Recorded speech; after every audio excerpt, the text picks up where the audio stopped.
Okie doke. Welcome back, people. It's time to pick up with some more Ace Attorney Chronicles.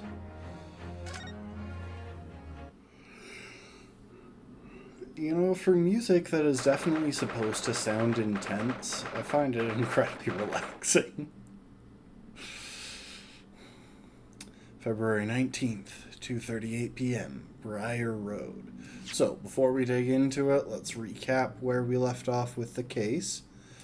This man, Soseki Natsume, is accused of attempted murder. He's accused of stabbing a woman. There are apparently two witnesses claiming to have seen him. I can't remember if they claimed to have seen him do it or if they claimed to see him fleeing the scene. But either way, he is a Japanese citizen, and we've been assigned to the case, so yeah, he's got very weird eyebrows. Welcome to the stream, Brittle. Rafkin. Good to see you both here.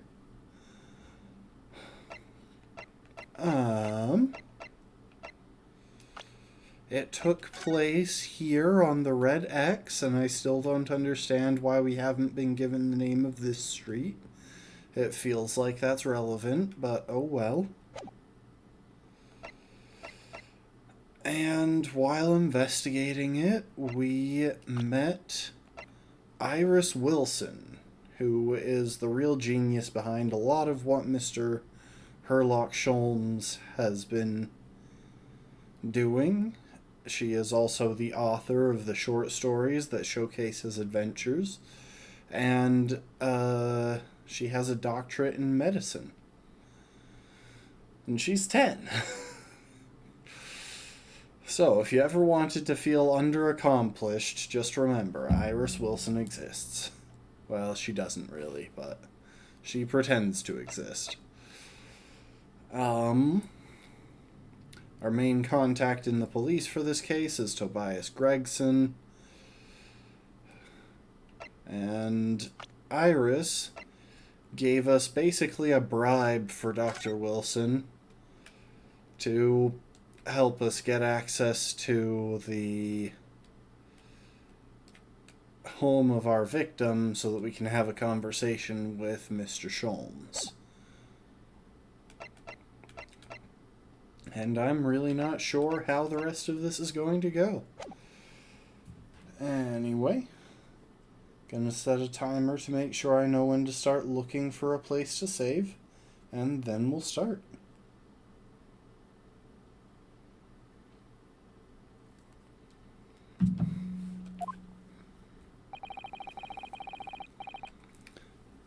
Looks as though the police are still here carrying on with their investigation.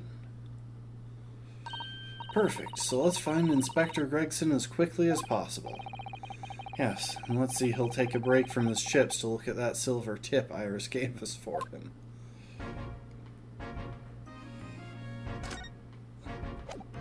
Yeah, nothing more to talk with him about, but... So, real quick, again. This is a 5 shilling piece, it's a crown.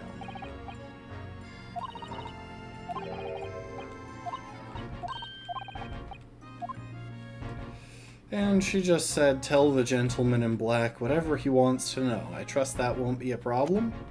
So yes, it sounds very threatening. Inspector Gregson, do you have a moment? I'm sorry to say I don't. I'm a very busy man. Much too busy to talk to a pair of foreign gadabouts, that's for sure. We have these for you. A present from Miss Iris Wilson. What? For me? From her ladyship? Her ladyship? Give that here at once. Come on, hand it over. That's for me. Don't wait for me to give it to you, will you? What was that coin exactly?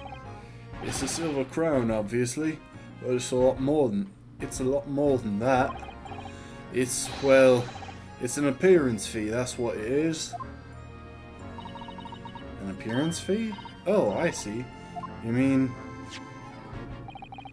That's right, for the adventures of Sherlock Holmes. Her ladyship always offers me a little financial reward for featuring me, every time. Yes, of course. I know all about your exploits, Inspector. I read them avidly. Welcome to the stream, Lastborn, and thank you for the hydrate.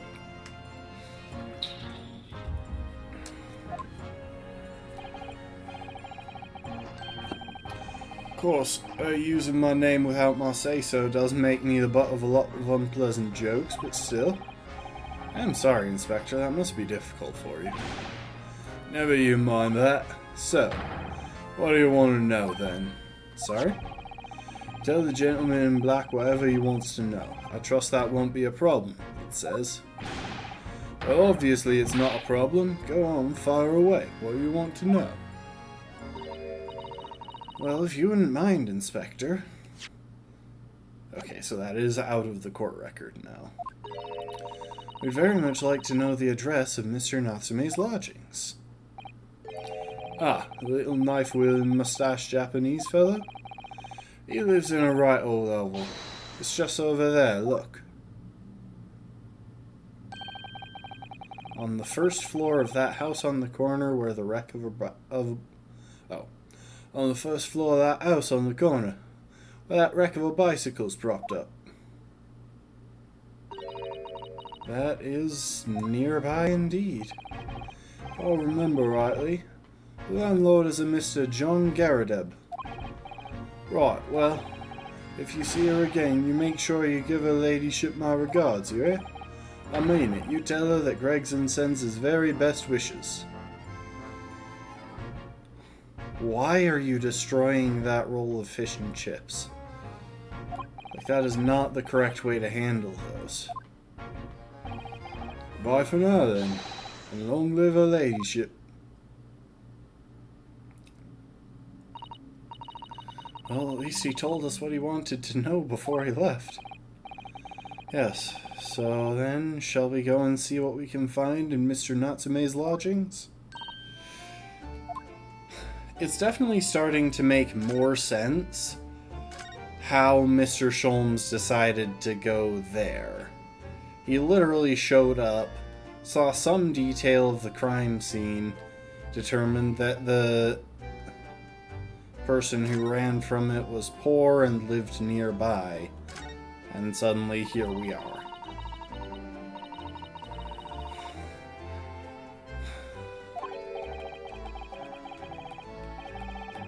We read this last time.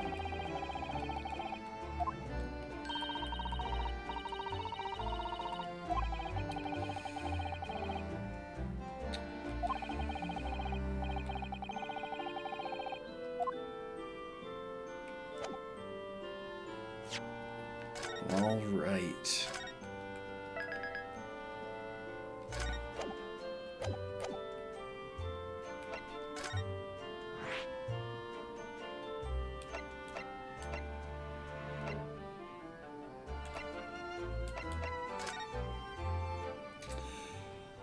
Time to find out what in the world's going on. Oh my.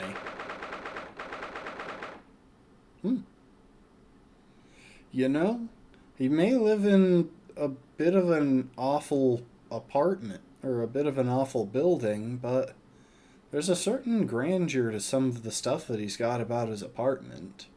That is one snazzy lion. And frankly, I don't know why he has a cannon, but it's pretty cool. I also don't know why he has a dress. Don't question it too much, I guess. So let's see, that is February 19th, Mr. Natsume's lodgings. May I help you? Ah, yes, would this be the residence of Mr. John Garadeb? Oh, this is the landlord's place, not Mr. Natsume's. Indeed it would, sir, and who may I say is calling? My name is Ryunosuke Naruhodo. Mr. Naruhodo is representing Mr. Soseki Natsume. I believe he takes lodgings here? We would very much like to ask him some questions about our client. One moment, please. I shall convey the message to Mr. Garadeb. Hang on.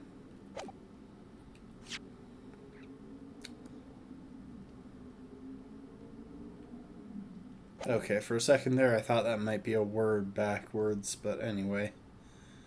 Did you see that, Miss Susato? Miss Susato?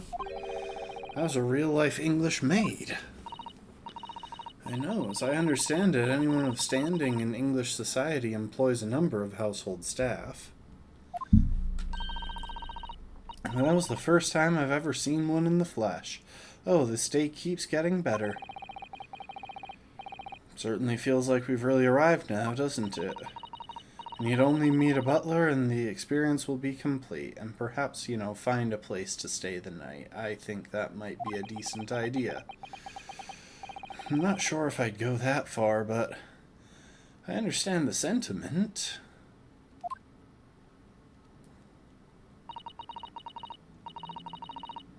Thank you for waiting, Mr. Garadeb. We'll see you now. This way.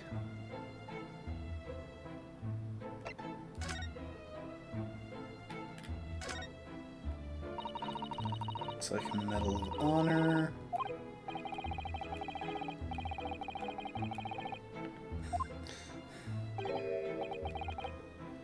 What, that old thing? Sorry? I should be glad to see the back of it, but the General would turn in his grave if I disposed of it. The wall's the best place for it, keeps the bally thing out of my way. So it's just been polished to shine by accident, I suppose? Appears to be an inscription on the medal. For distinguished participation. Sounds like the kind of honors even I could be in line for. Well, one doesn't like to blow one's own trumpet, but I was given that for my time in the army. Can't measure an officer by the number of medals to his name, of course. Common knowledge in military circles.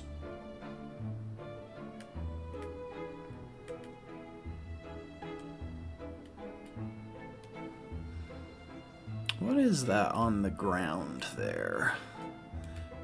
Is that a candle? Peculiar, anyway. That portrait of Mr. Garadeb is glaring at me, I swear. You notice that all the little frames contain photographic prints of Mr. Garadeb as well? Yes, and there seems to be a statue of a lion on the mantelpiece as well. Ah, yes. Seemed to come back from the local pawnbroker with that little trinket. Seemed to come back? What do you mean? The chap who runs the place is a bally wizard. Went in to sell him something and came out with that thing. In a point of fact, now I think about it, I rather often find myself leaving the place with something I don't need. The lion ornament certainly does seem surplus to requirements.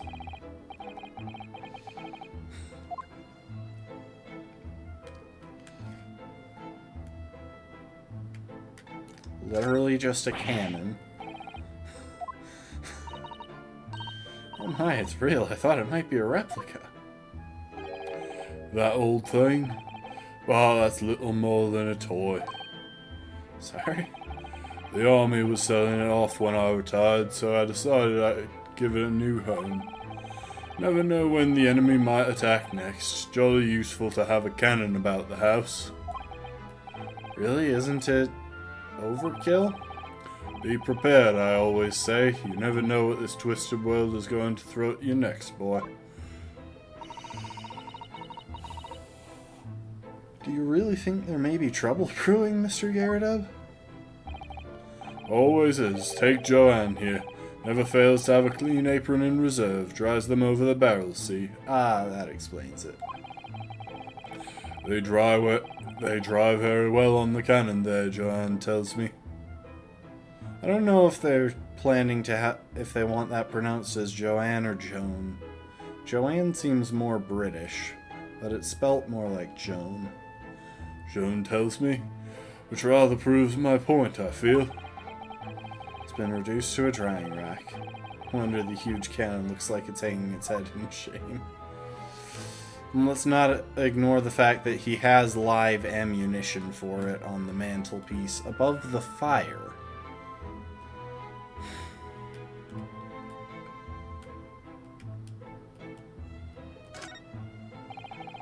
I notice you have a pile of books here, Mr. Garrideb. Do you enjoy reading? Ever experienced a London winter, boy? The nights are long. No better way to pass the time than in front of a fire with a jolly good book. Oh, there's a copy of Ranced magazine here, I see. No doubt Mr. Garrideb enjoys the adventures of Sherlock Holmes, too. The great detective has a great many followers, it would seem.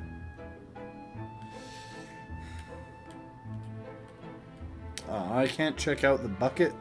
What's even the point here? That uniform looks fairly ancient, doesn't it? It's clearly been well looked after, though. That old thing? Not much better than rags, really. Oh? Well, that ceremonial regard at my retirement bash, you know. Well, I'm not one for dwelling on the past, me. Would have gladly thrown it out, but you know how it is. Anyway, it doesn't hurt to have the odd piece of memorabilia lying around, does it? Oh, I see. Perhaps we should leave the past in the past. So I'm starting to get the sense that he's trying to appear a lot more... or that he's a lot more attached to this stuff than he wants to let on. Like, he clearly relishes his time in the army, but doesn't really want to admit to himself that he's the landlord of a pretty crummy building. And... oh my. Yeah, he doesn't want to admit to himself that he's the landlord of a pretty crummy building and that he's got basically nothing going on in his life. Like, you can have nothing going on in your life and still, you know, be okay with that. Look at me. Are those mortar shells? They're enormous. I hadn't noticed. What are they doing here? Those old things. A couple of little rounds I accidentally fired into the barracks during training, you know. Became a bit of a colourful regiment folklore, that incident. You mean you deliberately hunted out the spent shells? Well, I wouldn't say deliberately exactly. I only dug them from under 10 feet of earth, polished them, resealed the cracks, placed them on the mantle, refilled them with black powder so that they could be fired again at a moment's notice. Why are you questioning me, boy? They're only scrap iron after all, usually just thrown away, I believe. But you never know when things might come in useful, do you? Useful for what exactly? Yes, well... Joan here did manage to knock one of the bally things on my foot the other day while she was dusting. Oh no. I hadn't shed a tear since 1869 before then, you know. Maybe reconsider throwing them away. Yeah, he's clearly very fond of his memorabilia from when he was in the army. Look at that enormous screen. It must have been put there deliberately, surely. Yes, it certainly seems like someone's trying to hide something from view. Yeah, we're gonna have to see what's behind it, aren't we? I mean, come to think of it, if you look down there at the bottom, the rug around it is, like, worn away, or something. What could be behind it, I wonder? I'm going to have a very quick look, just a little peep. Ahem, ahem, ahem, ahem. Maybe let's not, Miss Susato. I think the maid is going to head us off with a cup of tea. Ahem, ahem. Yeah, so there's some relevant clue behind there that we're not going to be able to find until we find a way to get him out of the apartment.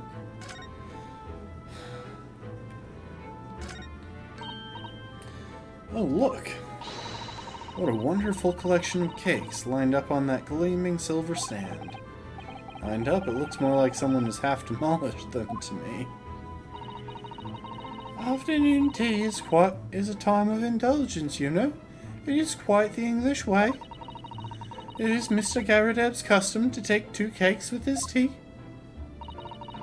Sounds delightful. Wait a minute, though.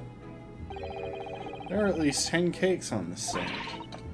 Well, naturally, and it would never do to waste the leftovers.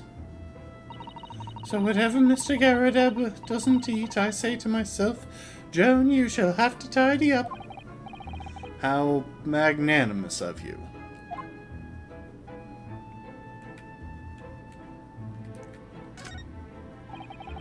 Look at this crockery on display here. It's rather unusual, isn't it? Oh my, a genuine London dresser, isn't it? I feel like you're missing the point, Susato. Although the shelves seem to be broken and the crockery is... Oh dear, it's in pieces. It really is. The word cracked wouldn't do that chinaware justice. Ugh, I wonder. Perhaps the cannon was fired at it. Yes, probably something like that. Well, let's not delve too deeply here.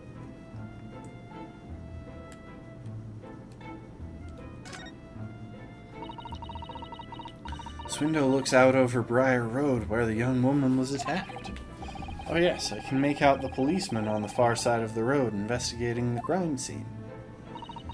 The glass is rather murky, isn't it? You can't see very clearly. Is this thing open at all, I wonder?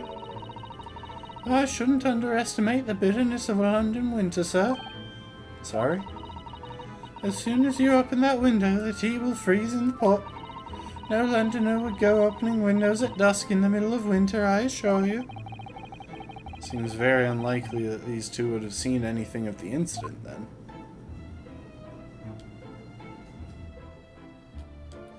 Anyway, yeah, this is what I was talking about. If you notice the carpet down here at the bottom of this, it's all been worn away. There's clearly something important behind there. Anyway... I don't know, somehow I kind of prefer this angle on the room. Even though it cuts out the cannon, everything is a little bit too central here. Not really following the rule of thirds at all. Good day to you. John Garradeb at your service. Pleased to meet you, sir. This is Ryunosuke Naruhodo. He's a defense lawyer. Do excuse me for not getting up. Took a shot to the knee a few years back in the Battle of Meiwon, don't you know? Earned a medal for my pains, but had to withdraw from service. Handed over the reins to the up-and-comings. Oh, I see. He used to be a lawyer like us until he took an arrow to the knee.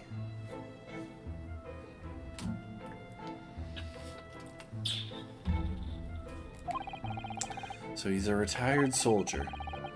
It's a hell of a job. It's a hell of a job getting up and down stairs now, I can tell you. Didn't get out as much as you can imagine. Yes, it's quite a climb up here to the 2nd floor, isn't it? I was panting at the top of those stairs. You really must take more exercise, Mr. Naruhodo. Do you think so? Well, Mr. Garradeb, no doubt you were very courageous to earn yourself a medal. Oh, it was nothing. The medal's just a folderol, really. Wouldn't like to offend the general, though, so I grudgingly displayed it on the wall. Why don't you fetch it down, Joan?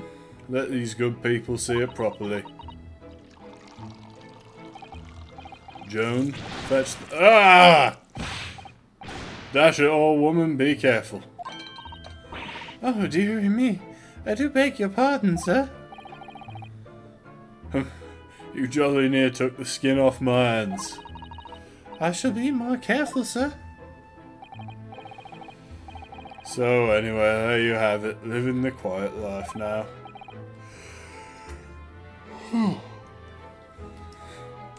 Yes, I see.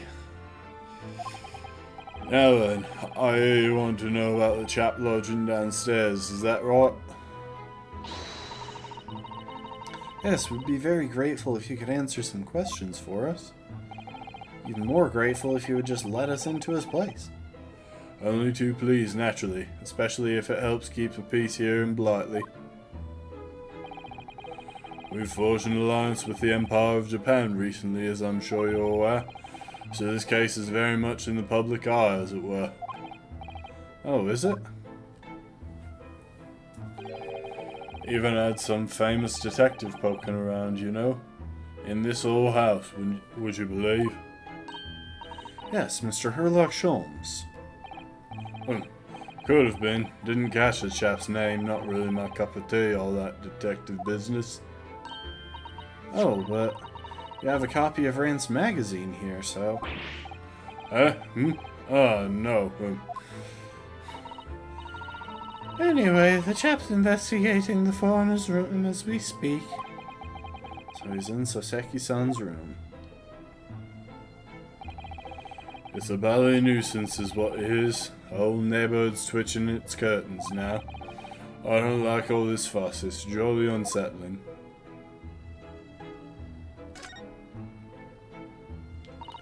Well, Mr. Natsume then, Mr. Garridub. Please, do tell us. Oh yes, the Japanese chap. Only been lodging here for a week. Oh, just 1 week?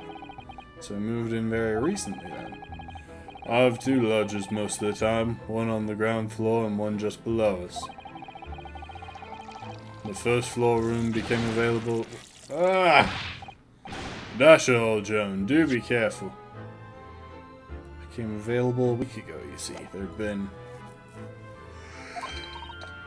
Oh my goodness, I'm terribly sorry, sir. If you want to know my opinion... I thought he was a shady sort from the moment I set eyes on him. Oh, why? He seemed to have a most nervous disposition, always shaking and looking over his shoulder. The man had shady written across his sweat-soaked brow, if you ask me. I said to myself, John, that man is trouble. Sooner or later he's going to do something untoward. And I'm rarely wrong about anything. We won't be calling this maid as a witness, that's for sure. We're going to be calling that maid as a witness, aren't we?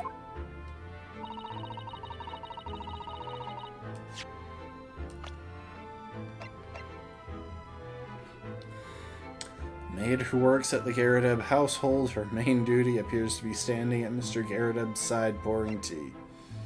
And Mr. Garridub, a retired army man who's the landlord of the lodgings rented by the defendant, Mr. Natsume.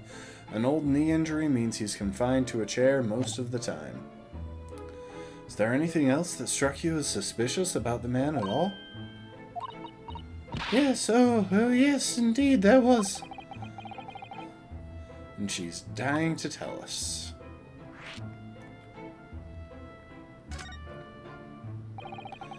Did you notice anything else at all about your lodger, Mr. Natsume? Oh my word, yes, the man was shadier than an orchard. Could you elaborate? Well, take the man's room. Absolutely stuffed full of books it is. More than anyone could ever read. And he never so much as passes the time of day with another living soul. I haven't seen a single visitor call. He just trots off to that old bookshop every single day and comes back at 5 to light the gas fire.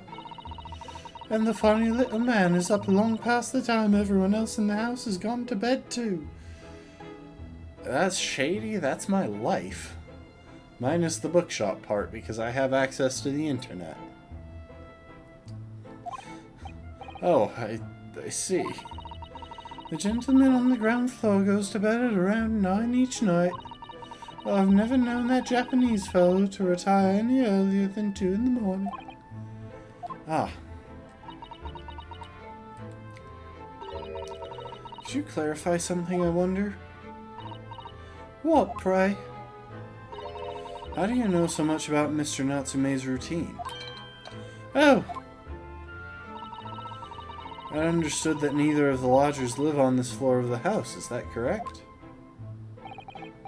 That's right, yes, they're both below us, on the first floor and street level.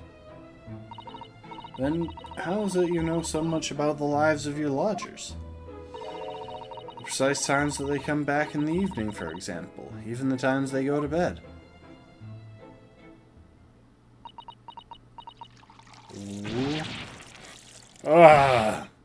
Good grief, John. Be more careful, woman. Oh my goodness, sir. I'm terribly sorry, sir.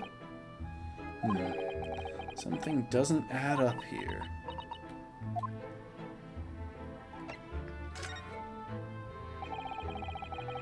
Watch as they turn out to be the police's two witnesses, the husband and wife that saw them. We're going to wind up showing that they couldn't have seen out of their apartment and that he has knee troubles, etc.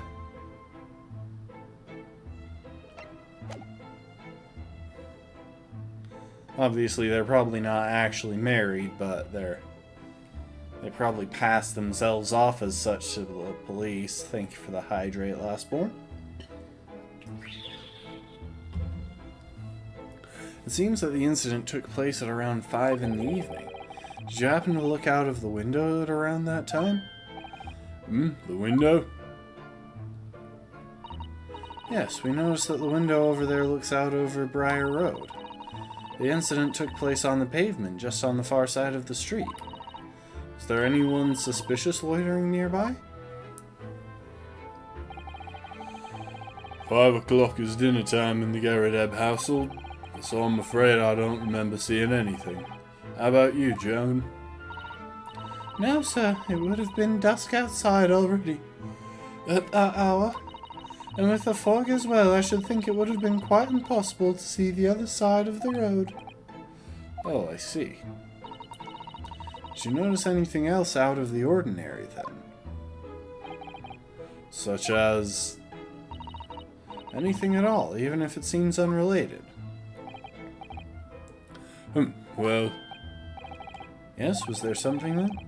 It's nothing particularly significant, but around that sort of time in here that... For the love of God, John, watch what you're doing. Oh, dearie me, what have I done? I'm awfully sorry, sir. Do be more careful, woman. Of course, sir. If I may, Mr. Narrow yes? I have an exceedingly good memory, and as far as I remember, nothing of any significance took place here at that hour.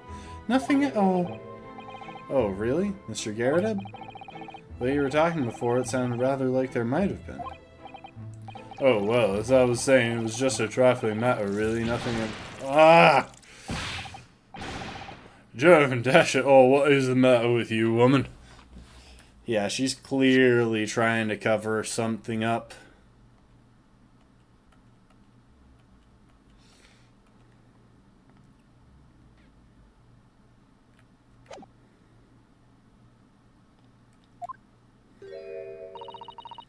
Begging your pardon, sir. Nothing happened. Yes, quite. Nothing happened. We sat down to a quiet, uneventful meal. And Joan? That's right, Mr. Garrideb. What is the matter with these two? Sounds like something happened here in this room on the evening of the incident, but what? I wish I knew. I wonder if that carpet was burned away. That would explain the candle that's next to it. Mr. Natsume's room. Could you tell us which floor Mr. Natsume's room was on? Well, certainly. Just below us on the first floor. Yeah, British people do that weird. Ground floor and first floor are synonyms. You don't start counting at 0 unless you're a programmer. I respect it then for what it is in the PC, in the computer, and how that manages it, but, like, Ground floor isn't floor 0. Mr. Sholmes is investigating there even as we speak. Yes, told me not his name. I asked him to look into the matter, so I gave him the key. Mr. Natsume has engaged Mr. Sholmes' services? That's a blatant lie. Would it be alright if we also had a look around? In Mr. Natsume's room, I mean. Oh, don't see why not. It's just down one flight of stairs. Not as if we'll find anything that could help us with the case, but we have to try. We'll need all the clues we can lay our hands on, shall we? Yes, and while we're there, we can speak with Mr. Sholmes again. Perhaps he'll be able to tell us more.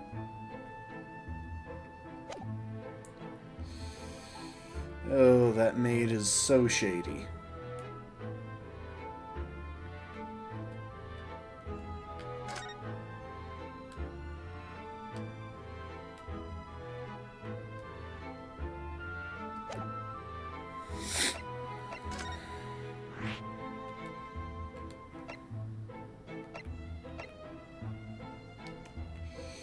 Small dark room rented by a visiting scholar from the Empire of Japan by the name of Soseki Natsume.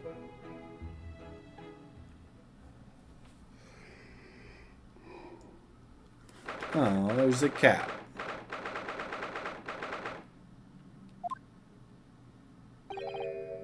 Well, just look around at this place.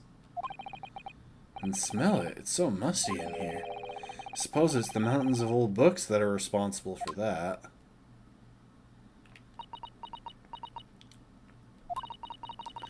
I don't think I've ever seen so many books in all my life. No, me neither.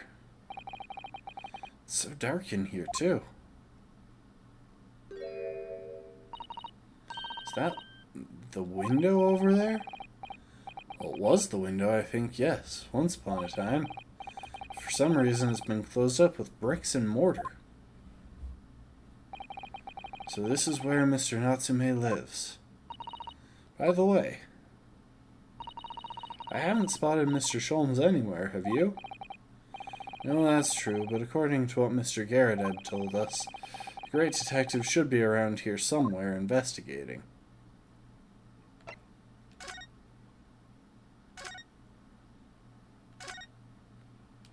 He's behind the cat, isn't he?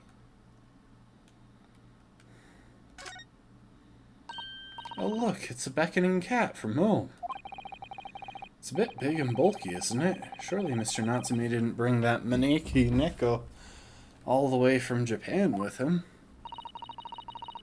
I hardly think you're in a position to comment, Mr. Naruhodo.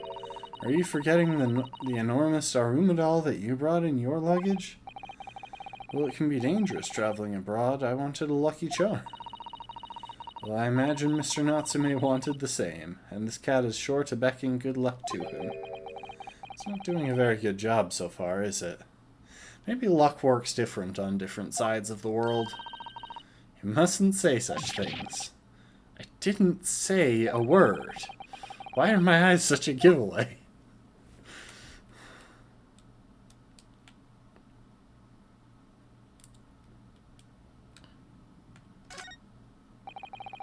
Look at all those books stacked up there. They almost reach the ceiling. They're all works of English literature, and they all smell so musty.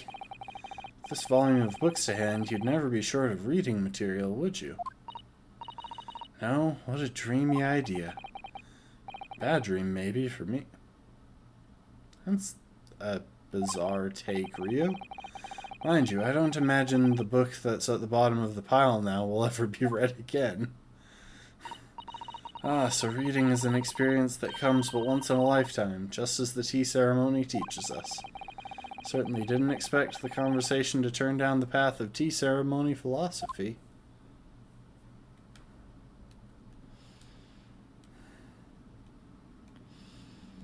Where's this fire that he supposedly has?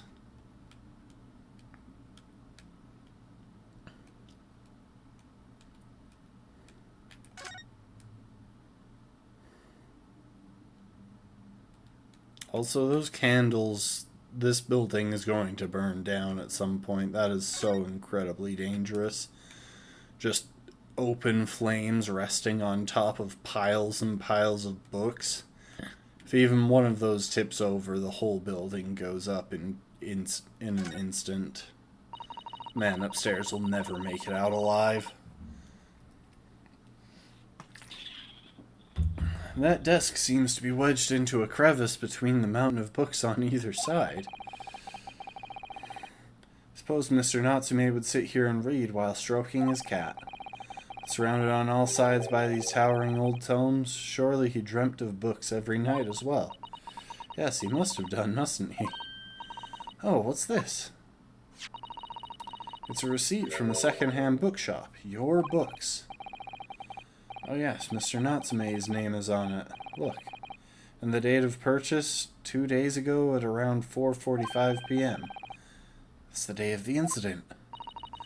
It's just a short while before he was embroiled in the terrible attack. He must have been on his way back from buying some old books. Receipt discovered in Mr. Natsume's room for some books that he had purchased from a second-hand bookshop before the incident occurred. Okay, we're getting a couple of things on the court record.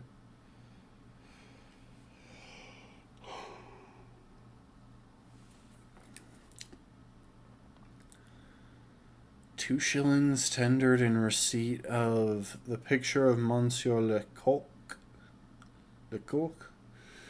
a meal for Gaboriau, Canterbury earnings. I'm pretty sure those are all references, but I only get the Canterbury one is probably a reference to the Canterbury Tales.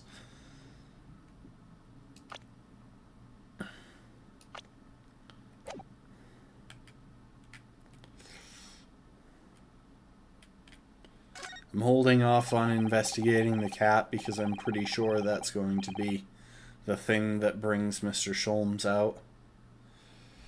Look at all these balls of paper on the floor. There are notes scrawled all over them in English. Looks like the wastepaper basket is so full they've just fallen out. I think Mr. Natsume must have been deeply immersed in his research, don't you? Or deeply averse to tidying up his mess. I wouldn't like to speculate on which is closer to the truth. Alright, let's meet the cat.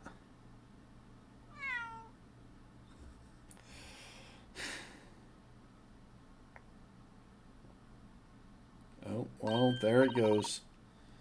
My, what an adorable little cat. Perhaps he's looking after the books while his master is away. I don't know about that. He disappeared into that pile of books as quick as a flash. It was a tricolor Mickey, wasn't it? Do they even have that sort of cat here in Great Britain? Perhaps Mr. Natsume brought the little creature with him from Japan? That's made me feel homesick now. Already? We've only been in the country for 2 days.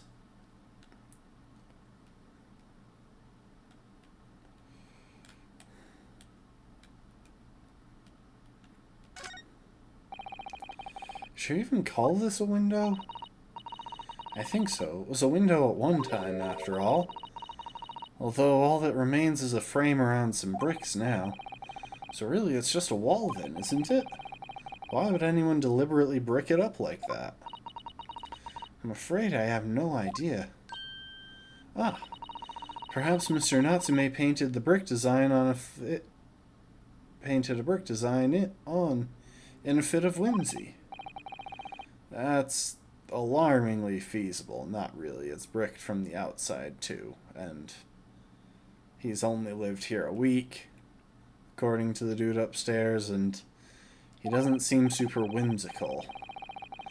Anyway, whatever the reason, the lack of ventilation in here makes the place very oppressive. It does. I imagine being cooped up in a room like this would be extremely trying.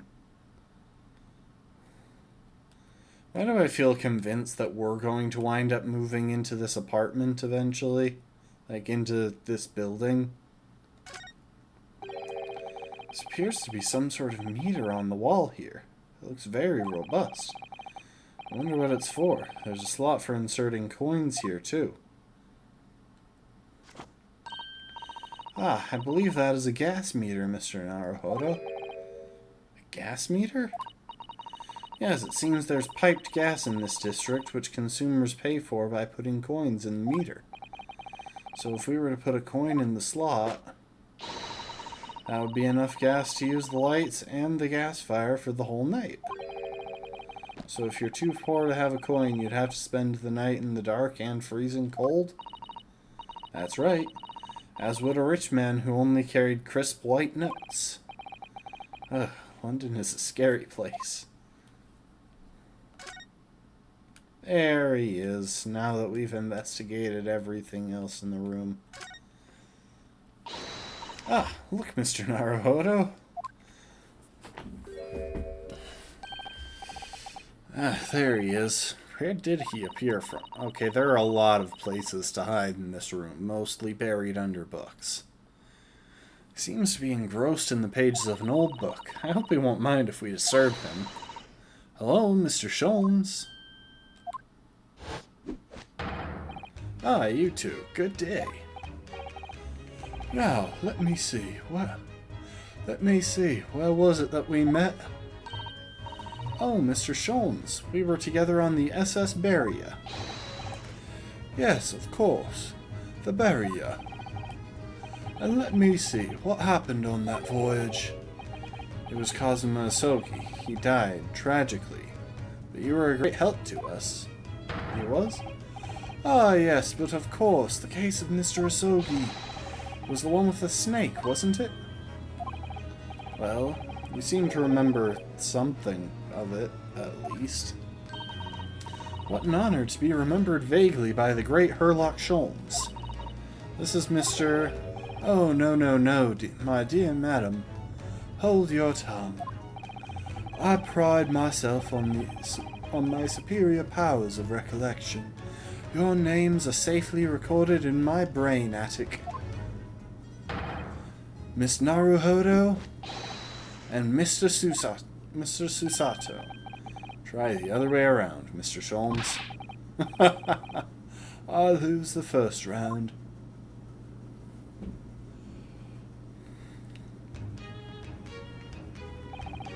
In truth, I had hoped to invite you both to my Baker Street suite the day we arrived in London, but some Scotland Yarders ambushed me at the railway station and whisked me away to a crime scene.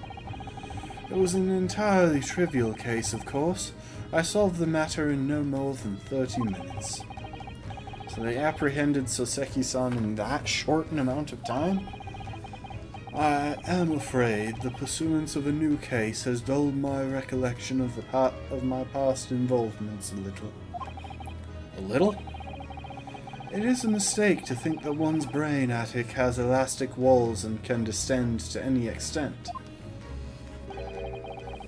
I do my best to forget useless facts, lest they should elbow out the useful ones. Yes, those are my own words of inimitable wisdom, as you know, from an adventure entitled A Study in Scarlet. Please, there's no need to quote yourself. I don't always remember my pearls of wisdom, but fortunately my associate pens them beautifully. It means Iris, I suppose. Mr. Sholmes, I have some extremely important questions to ask you about the trivial case you just mentioned. Goodness, what an earnest expression. My dear madam, I should be only too pleased, and this murky room is an apt place to discuss the murky case. But first, remember that I'm a lawyer.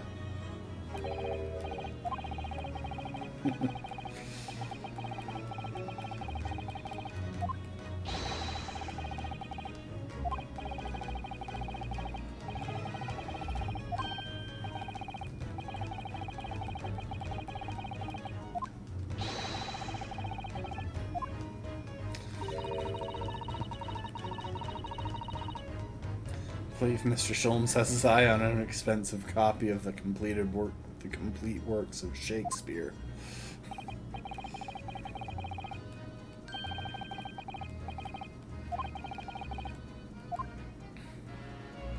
Alright.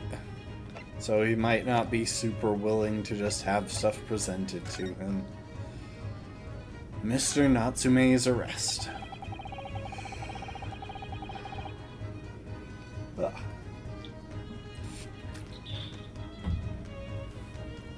We know this to be the lodgings of a Japanese foreign student by the name of Soseki Natsume. Seems that you assisted in his arrest, Mr. Sholmes. For the stabbing of a young woman outside here on Briar Road? Natsume. Yes, I believe it was a name rather along those lines. But Mr. Natsume denies it. Is it really justifiable to arrest him on so little? I'm sorry, Miss Susato, but I have not the slightest idea of what you mean. What? I can't believe he was looking at Susato-san squarely in the eye while feigning ignorance. I assure you, I am not merely feigning ignorance.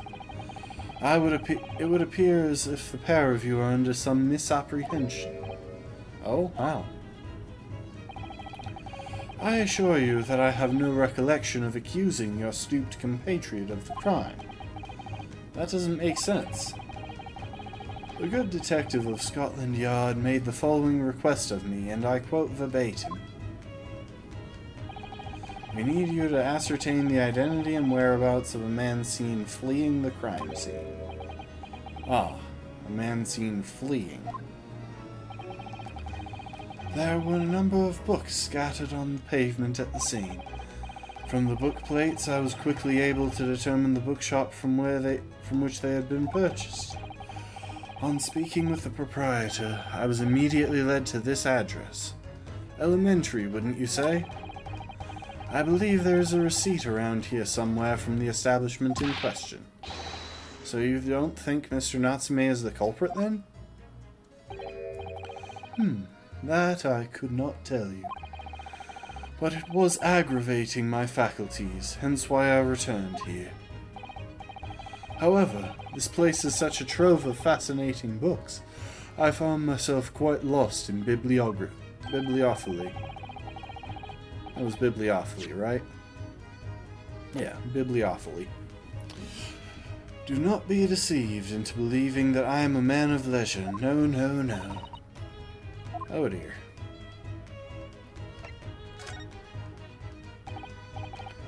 Ah, tell me.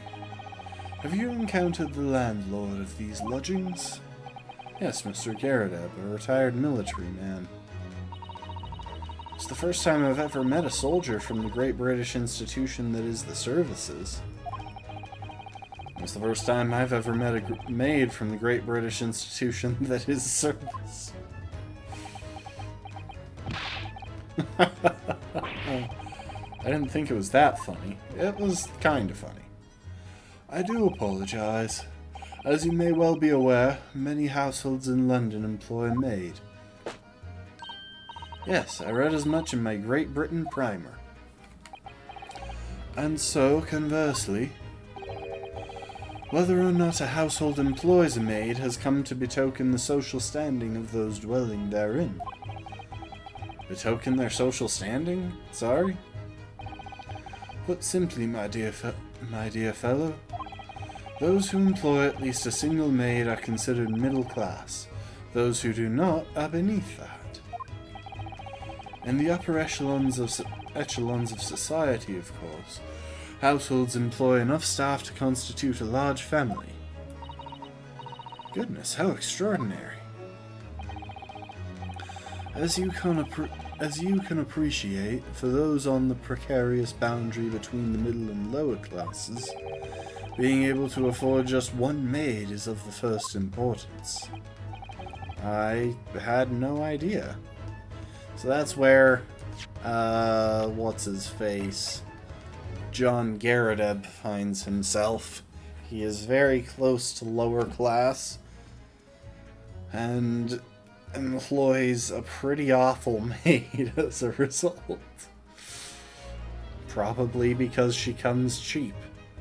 And I would assume steals from the folks in the apartments while they sleep. Hence her knowledge of their comings and goings and wakings and sleepings. And it is for precisely that reason that I find great stimulation in the situation upstairs. Specifically in the retired Army veteran, Mr. John Garrideb. Oh? Affable as he is, the fellow's hiding something. Whether or not it imposes on the circumstances of this case, I am as yet unable to ascertain. Thoroughly lost on what he means to say.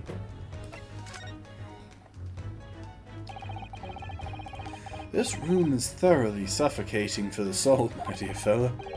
I assure you, any man whose lot it is to dwell in a place such as this will stab somebody sooner or later.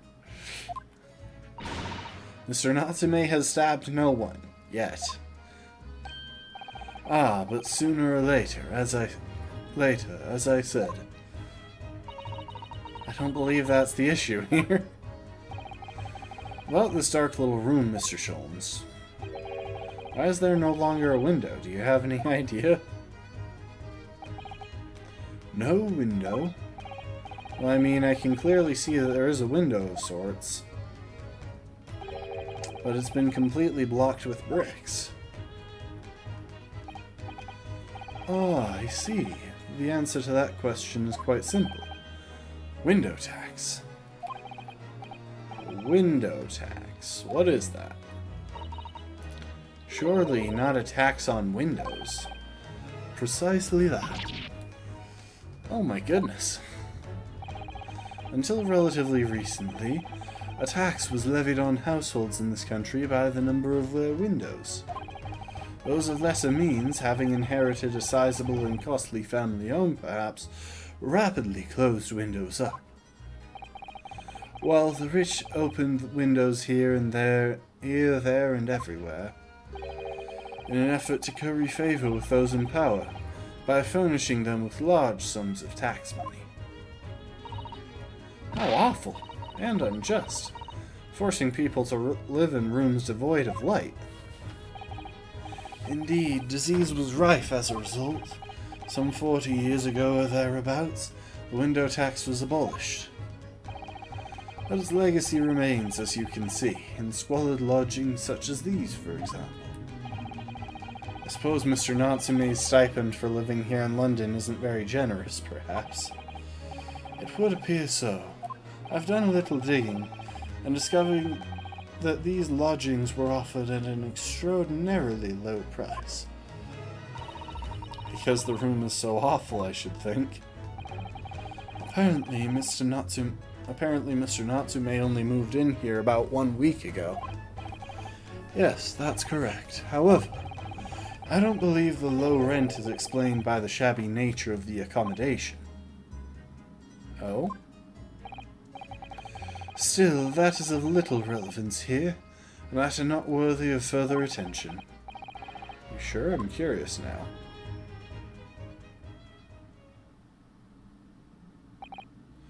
Well, I believe I've told you all I can now. Thank you, Mr. Sholmes. Ah, yes, Mr. Naruhodo. Was it not your intention to become a practitioner of law? You remembered that, did you? Will you perhaps be offering your services in this very matter, I wonder? To the occupant of this room, Mr. Natsume, was it? I'm not sure. Not sure? On what grounds? Well, I actually defended someone in court here only yesterday. Really? Well then, I congratulate you, sir, on an ambition realized, and so promptly, too. The thing is, it's really made me question things. Am I right to believe in my clients? To trust in their innocence? Yes. Trust. Mr. Sholmes. Mr. Natsume didn't do it, did he?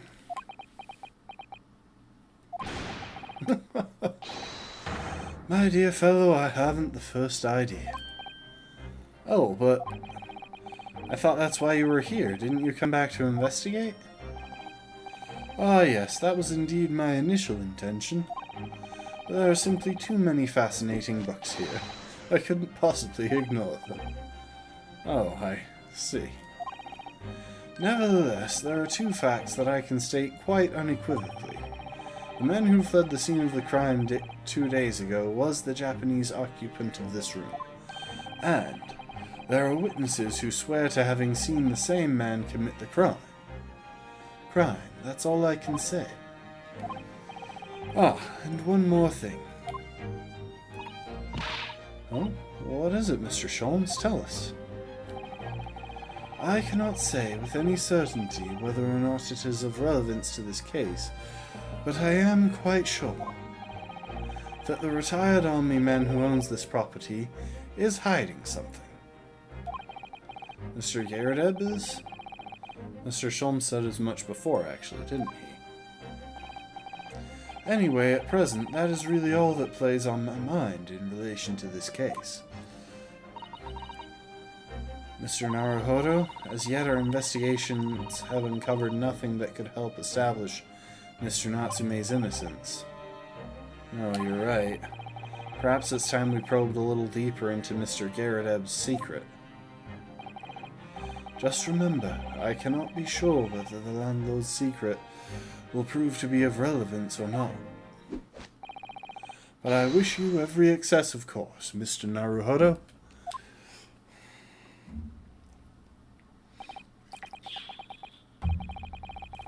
A busy man indeed. He's gone back to his book in the corner of the room.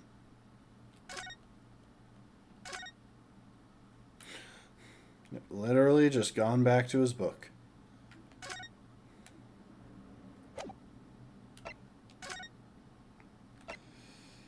Back.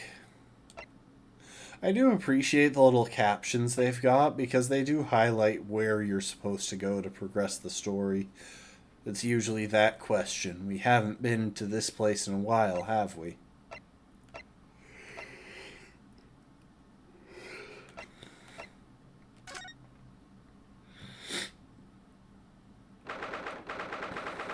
I suppose it's too much to hope that he's left, is it?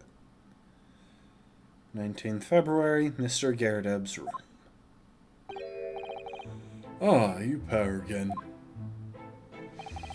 Tell me, was the detective chap, I forget his name, still hard at work down there? Mr. Herlock Sholmes? Ah, yes, rings a vague bell. All that detective business isn't really my thing, I'm afraid. Well, Mr. Sholmes is in his element down there. Jolly good show. Another cup of tea, if you please, Joan. He's about to get burned. For the umpteenth time, woman, you watch what your Ballywell doing? I should be serving dinner shortly, sir. Ah, yes, of course. Frightfully rude of me, but I'm afraid I shall have to ask you to take your leave if you'd be so kind. Oh, yes, of course. We are deeply grateful for all your assistance. Not at all, not at all. Don't get much chance to talk with young foreigners like yourselves.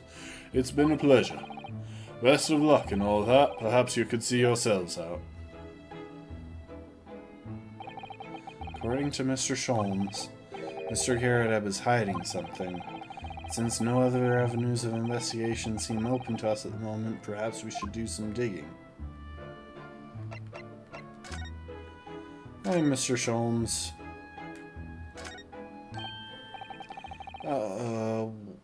What's he doing over there? Mr. Sholmes? Aha, we meet again, my dear fellows. Good gracious, when did you sneak in here? Herlock Sholmes, sir, at your service. Whatever were you doing over by the window?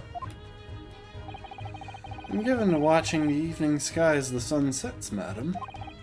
Yet sadly, cheerful as the room downstairs undoubtedly is, it lacks an aperture for such observation.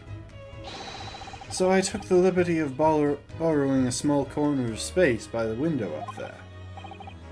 Well, keep an eye to one's windows at dusk is the prudent thing to do in London, I'm gathering.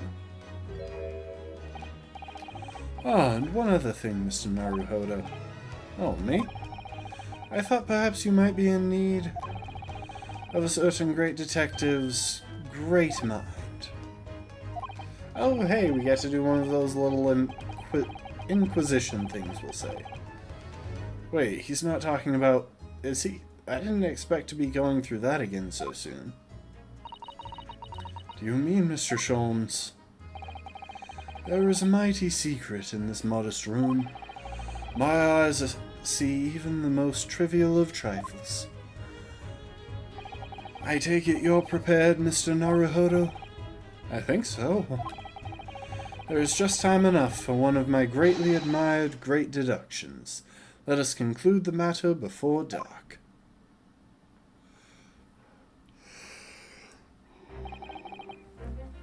Mr. Garrideb, though it would seem you are a military man of considerably distinguished service, your standing as a landlord is most certainly not what one might call first-rate. I'm afraid, sir, that it is all too clear to me. There are two conclusions I have been able to draw by careful observation of your living arrangements. I beg your pardon. The first is that even as we speak, you are concealing the presence of a ferocious beast in your cab. Eh? And the second is that as a result of the beast's violent rampage, you have lost something very dear to you. Mr. Naruhodo, look! The old man's broken out in a cold sweat. Unbelievably, it seems Mr. Sholmes' conclusions are both spot on. How could you possibly... How could I possibly know, you mean to inquire? The answer couldn't be simpler, sir. For in the dense jungle of logic and reasoning, I am the king of the beasts. And I know only too well that wild beasts are not easily tamed. So, shall we begin? Once again, Herlock Sholmes is proud to present his logic and reasoning spectacular. A great deduction.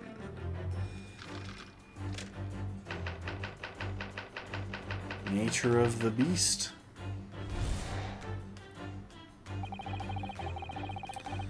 It certainly shouldn't take a great detective to see that a fearsome beast has been on the rampage of late within these four walls. Thus we are faced with the question, what form might this beast take?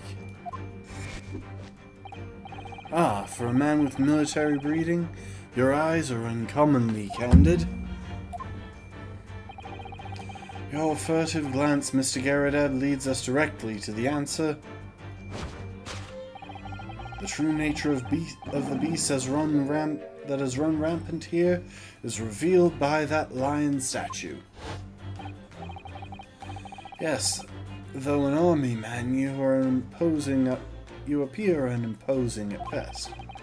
A fact that has fueled your admiration for the mighty lion, king of beasts. What is this piffle, I ask you? In the end, your admiration became so great, in fact, that you had a living, breathing specimen shipped from India, which you tried to keep in this very house. What? Oh, he has a mark across his face. He's been slapped. Yet, living with such a wild beast proved more difficult than you had imagined. The chilling traces of a wild rampage are still very much in evidence. What? Yet as we look around, the beast in question fails to present itself. So where could this angry creature have disappeared to? Madam? Me? I pray you do not consider me unchivalrous, but it is plain to me with one glance in your direction. It is? Your dress pocket gives us a handsome clue as to the beast's current whereabouts. For protruding from it is a handbill advertising a circus show. Ah! Yes, you sought to dispose of this terrifying lion, Mr. Garrideb, at Batty's Circus, a traveling show currently sojourning in a nearby park. I have observed the tents. You sold the savage lion to the circus troupe. I most certainly did not. I believe I have made my point. The fearsome beast which ran amok in this room was an Indian lion. And a simple visit to the circus now will reveal the lion prancing jubilantly through a ring of fire.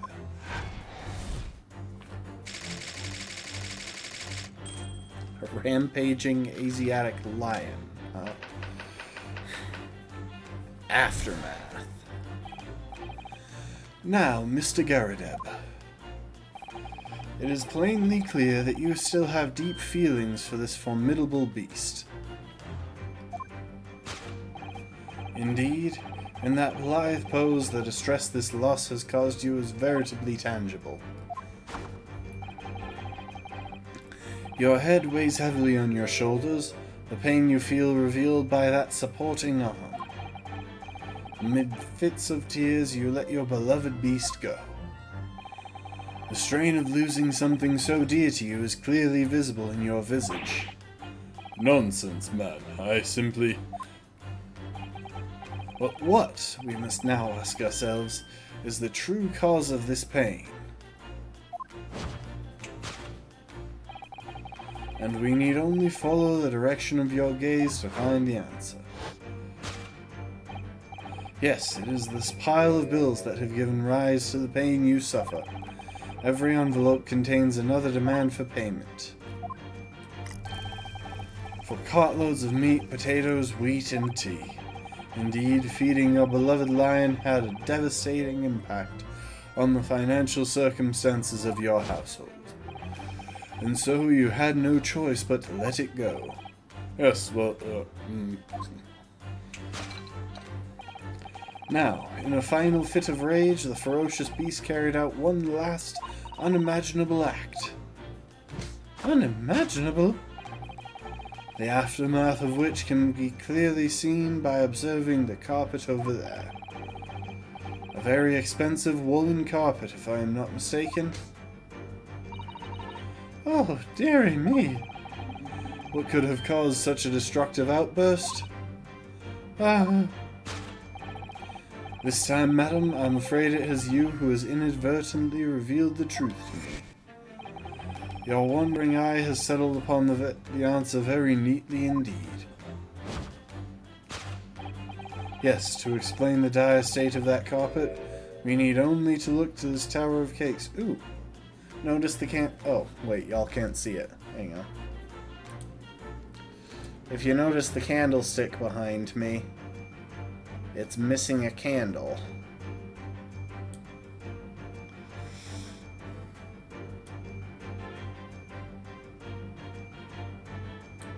I don't know if I actually have to let go of my profile picture for it to update.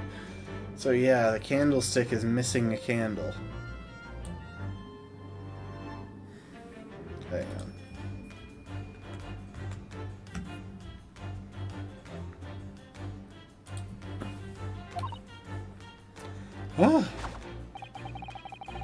There's no creature more dangerous on this earth than a beast with an unsatiated appetite.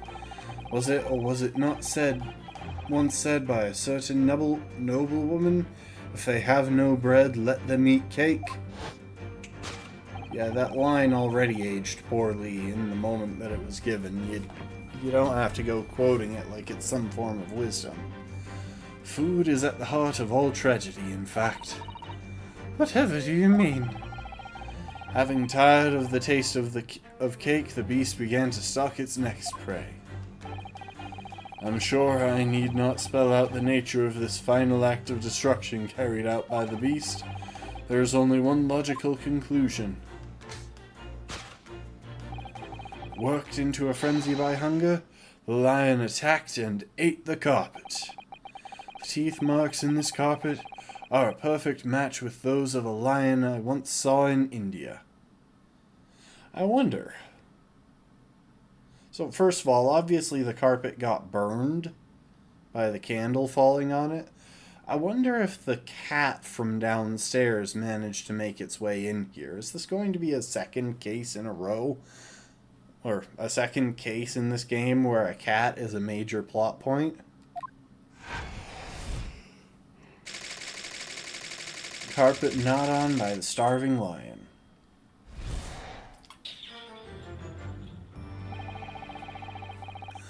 Thus concludes Sherlock Holmes's great deduction of this beastly puzzle.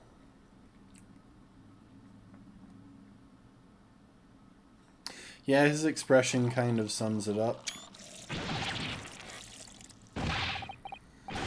What is the matter with you, Joan? You're pouring scalding hot tea all over me. Oh, I'm sorry, Mr. Garrideb. I'm afraid I didn't notice. My deductions can be startlingly sharp. It stands to reason that your cup runneth over. Indeed, my revelations can make people spill tears at times, too.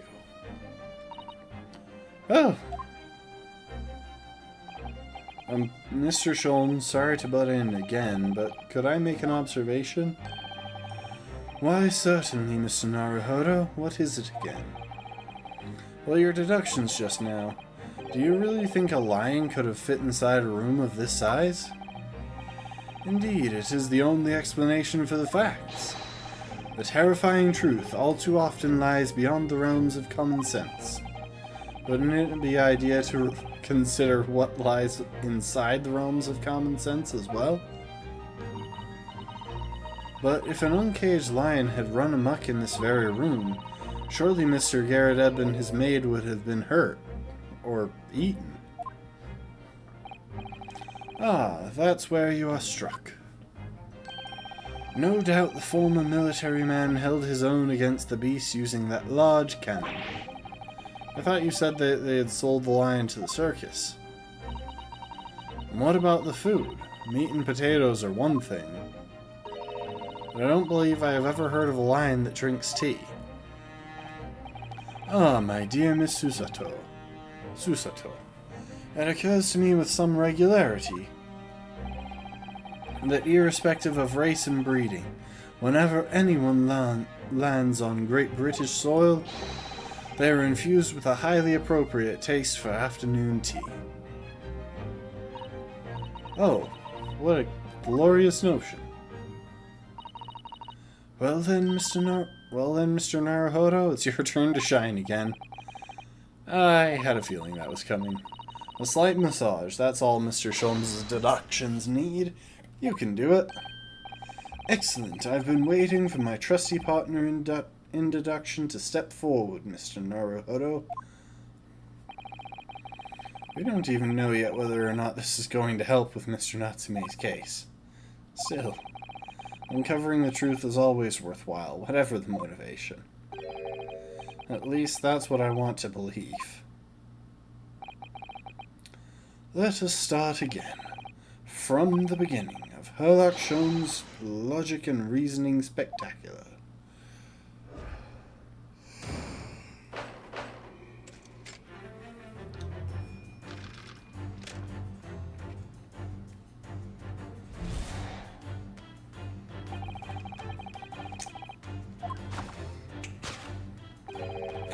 So we are just going to skim through the parts that are just repeats of what was happening last time.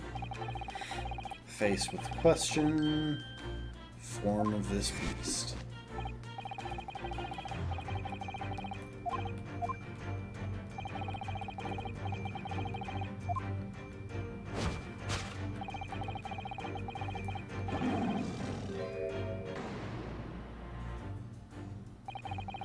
I really didn't see the lion thing coming. No, but if you observe Mr. Garredeb's reaction, it rather seems as though some beast did indeed run amok here in this room. Yes, something with a very fierce nature. And it couldn't have been a lion transported from India. So what was it then? Must follow Mr. Garredeb's gaze. That will lead us to the true answer.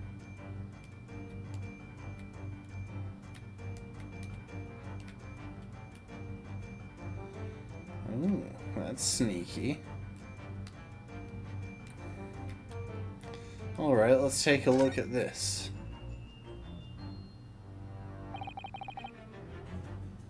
What's this photograph? It appears to be from Mr. Garredeb's wedding. He looks very happy, doesn't he? He does, but you can't make out his bride. Oh, how unfortunate. Something must have struck the glass directly over the woman's face. I wonder what happened. Probably best not to delve too deeply there.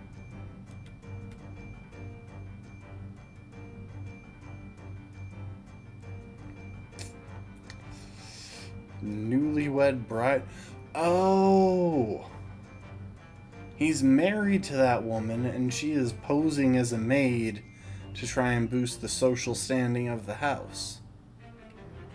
Take that!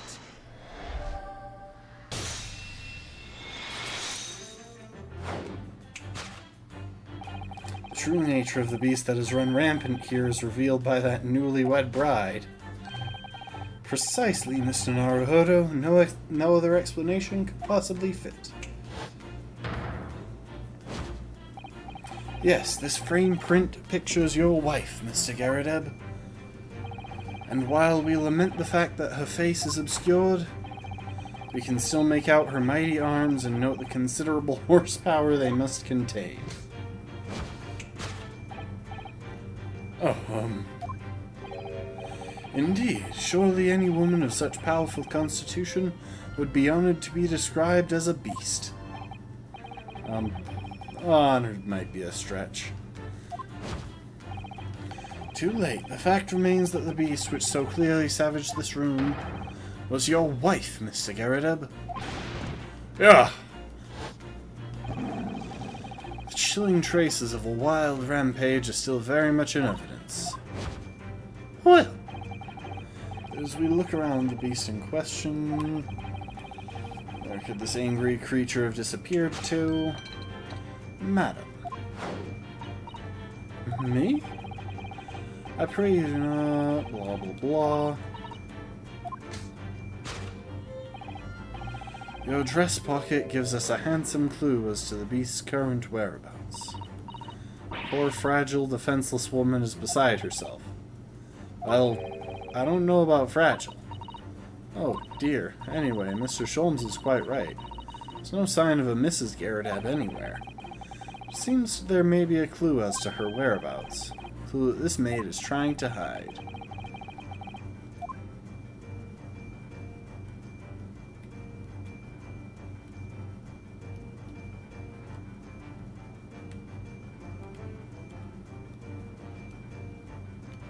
Ah, jeez.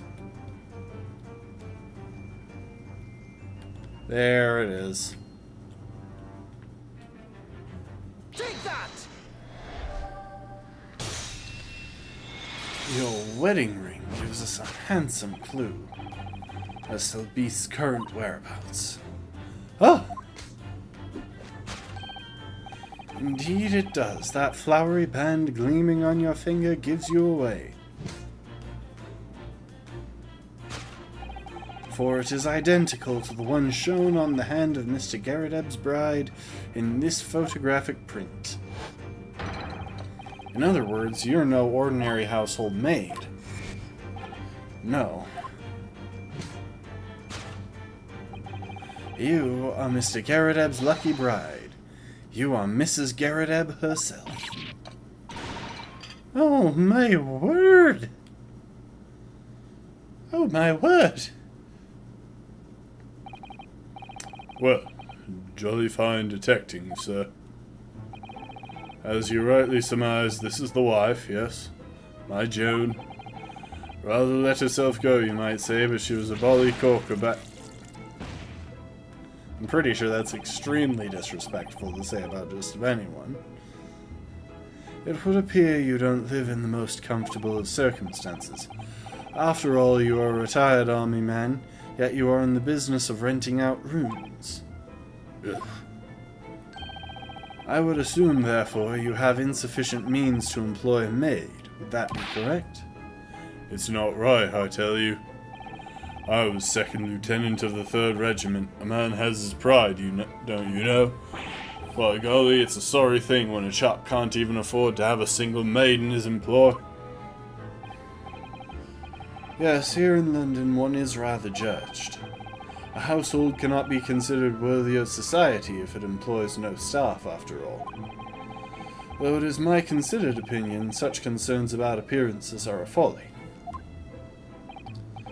You mean Mr. Garrideb has his wife work as his maid? Precisely. Am I right, Mr. Garrideb?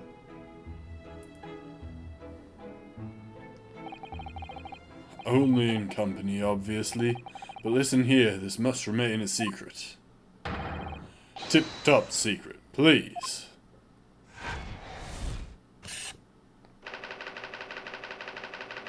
The raging wife of Mr. Garrideb.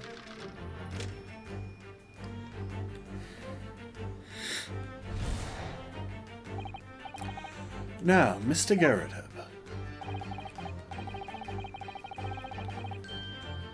Still have deep feelings for this formidable beast.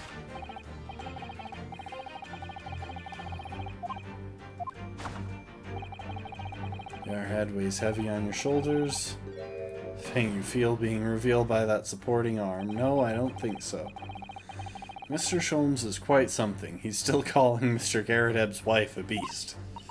Yes, as a woman, that feels rather uncomfortable. But Mrs. Garrideb is standing beside her husband as we speak. In other words, he hasn't lost his beloved at all, has he? Oh, how true. So perhaps that supporting arm seems to be propping up his head. Has some other significance then. According to Mr. Sholmes, Mr. Garrideb's pain is tangible, though. Could that pose of his really signify? Yeah, it's the slapped cheek. Hang on, there is no tea in that cup. Take that!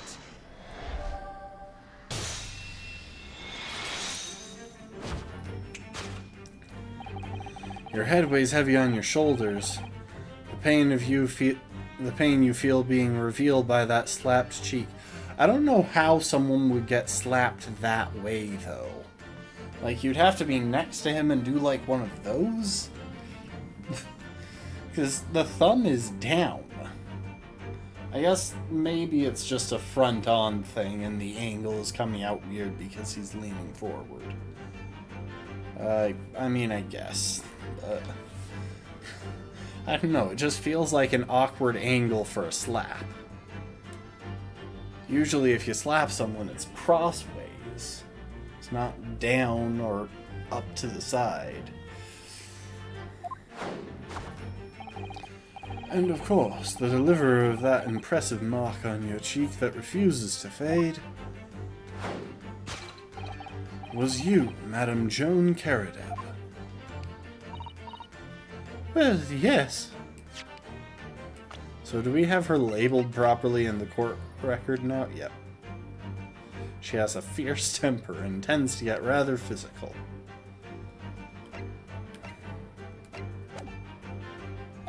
Well, yes. You have been desperate to hide the slap mark on your cheek, sir. Ah.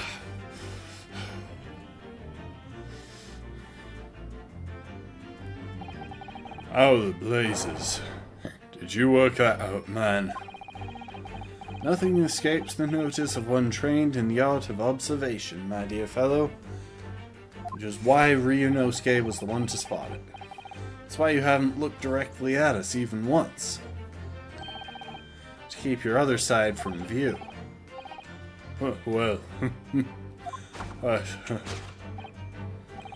Now, let us proceed to the next conundrum. Why were you subjected to such a violent slap? In other words, we must ask ourselves, what caused Madame Garrideb to fly into a rage? I don't think it's impossible to suppose that it was the bills here. And we need only follow the direction of your gaze to find the answer.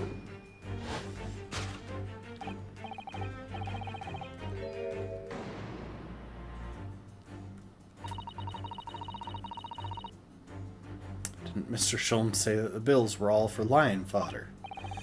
Yes, but now we've established the lion never existed. Which can only mean that the thing responsible for gobbling up all that food was Mr. Garrideb's wife. Mr. Naruhodo, she's a person, not a thing.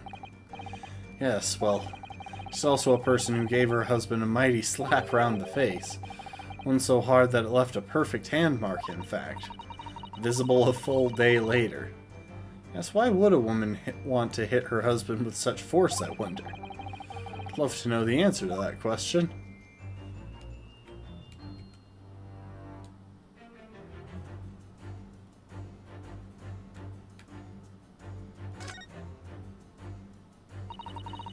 Ah, it's the bookmark.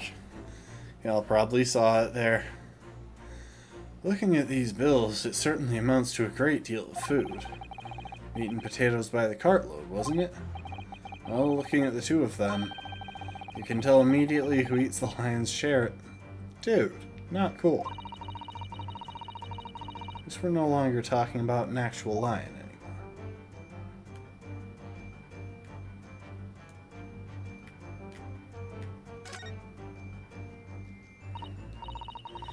Ah, someone must be reading this book at the moment. There's a bookmark here, too.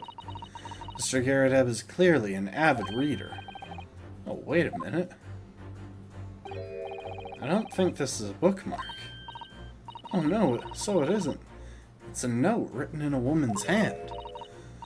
Oh, James, I love you. Yours, Mary. And look next to the signature here. Lip marks made with lipstick. Oh, what a passionate and romantic gesture. Don't get any ideas, Susato-san. Oh dear, I'm sorry. So this bookmark is actually a love note, then, hmm?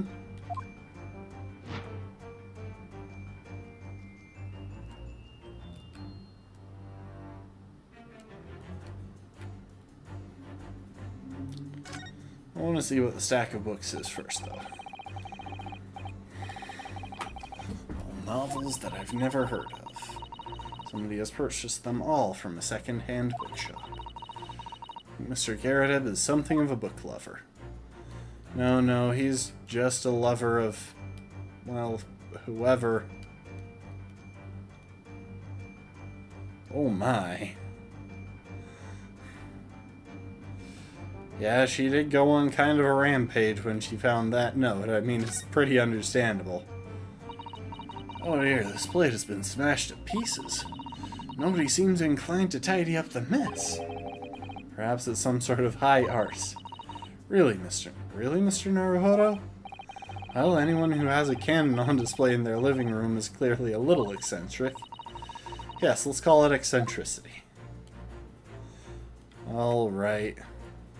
Take that! There's this pile of... There's this love note that has given rise to the pain you suffer. Oh, James, I love you. Yours, Mary. Passionate indeed. Perhaps the sender of this note, a certain Miss Mary, is the fly in the ointment here. Ow.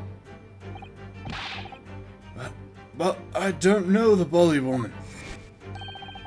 You don't know her? The note wasn't written to me. It was just in the book. I don't know how it got there. It was just in there, you say? That's right, that's what I've been saying. Ah! A likely story. Why is she still labeled as maid? A likely story? Now listen here, Joan, old thing. I explained it at the time. I bought the book at that second-hand place. That note must have already been in there. So the previous owner of the book was using the note as a bookmark, you mean? Oh, welcome to the stream, Be Marching. I'm going to watch her pour that tea for an extended period of time real quick. Considering how fast she can manage to make it overflow, I'm impressed at how long she's been pouring without it overflowing, and without the teapot running out. That's right, that's what... Ugh! A likely story. For heaven's sakes, woman, look at the name. It's written to James. My name, in case you'd forgotten, is John. Ah! A likely story. Okay, I don't feel like that's an appropriate answer. You're married to the man. You should probably know his name. Are you questioning my name now? And there we have it. Arouse the suspicions of the female heart, and you unleash a beast with a most ferocious bite. Ugh. Now, in a final fit of rage, the ferocious beast carried out one last, unimaginable act. Unimaginable? The aftermath of which can be clearly seen by observing the carpet over there. A very expensive woolen carpet, if I'm not mistaken.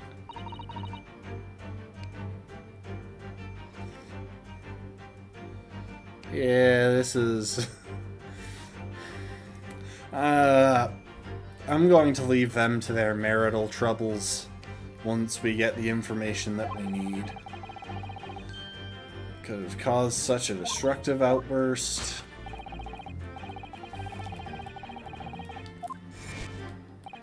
We follow her eyes.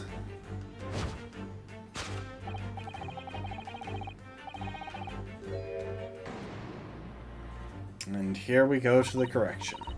But surely Mrs. Garrideb didn't eat the carpet. No, of course not. There doesn't seem to be any doubt that the state of disarray that this room is in is a result of her wild temper. No, that's true. So this is the last part in Mr. Sholmes's deduction that we need to fix. We need only follow Mrs. Garrideb's gaze, and that will tell us the real answer.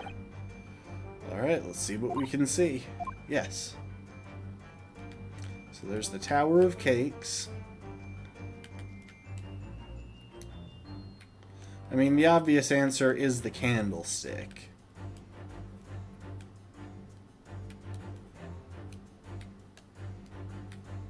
Well, let's look at the circus handbill first.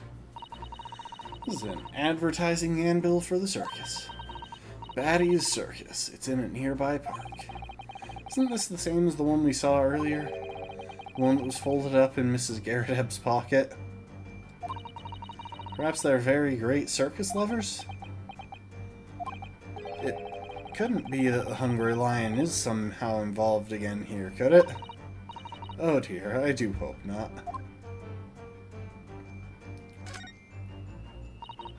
Ah, so many cakes. Is that all you can think about? Look at them, Mr. Naruhodo. There's a mountain of them. They all look so delicious. It's more of a tower than a mountain, I'd say. It's a mountain, and it's my hope that one day in our very homeland, I will be able to perform the tea ceremony at the foot of such a mountain. It's definitely a tower. This looks like a very old candlestick, doesn't it? The base looks too small. Surely it's very unstable. Looks to me like even the slightest knock would make it topple over. Oh dear, that would be dangerous. Wait, take a closer look at this. There's one candle missing. Yes, I didn't notice that before. Why is that, I wonder? Why is one candle of the three missing from its holder? Take that! We only look at the candlestick. Yes, to explain the dire state of the carpet, we need only look at the candlestick. Most illuminating, my dear fellow, and of course, the only possible way out of this logical labyrinth. Yes, the remnants of a ferocious attack in which the carpet was devoured are clearly visible. Indeed they are. The scorch marks at the edge clearly give the truth away. Scorch marks? It would appear that this room was the scene of a little marital altercation. Mrs. Garrideb's mighty arm muscles left an impression not only on her husband's face, but on the entire room. The force of her strike caused a candle to fall from the holder. And in seconds the carpet was alight, and the whole corner of the room in flames. Yes, For the most ferocious beast in this world is neither a violent lion nor a vengeful woman, but fire. And in this room that ferocious beast bared its claws and ran amok. Eloquently put, my dear fellow. So you see, there is but one conclusion here.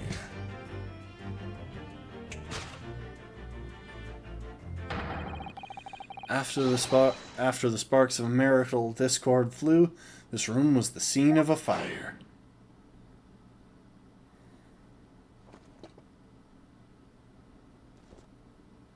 He stood up. Mr. Sholmes, sir, I salute you. And he dies.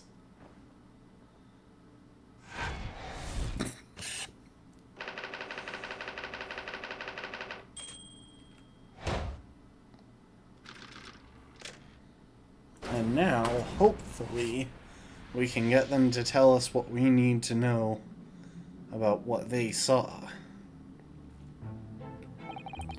It's these dashed long winter nights, you know. Nothing to do but read in front of the fire. Luckily there's a jolly good second-hand bookshop just around the corner. Buy all my old novels there. And in the pages of one particular novel, you discovered some rather illicit material? For which your wife admonished you harshly, it seems. Don't know about admonished. Demolished might be closer to the mark. And beast is most certainly an apt Yeah, you shouldn't say that. Here we go again. And the carpet? Was that destroyed by fire when a candle fell on the floor? Afraid to say it was. Happened in the blink of an eye, you know. The whole place filled with smoke, couldn't see a bully thing. I was caught between the old six rage and the raging flames. You paint a torrid picture, sir. One that would have been most entertaining. That's sympathy for you. Didn't take long for the fire to spread, of course. The bully furniture started going up as well. I've had to hide the mess behind that screen for the time being.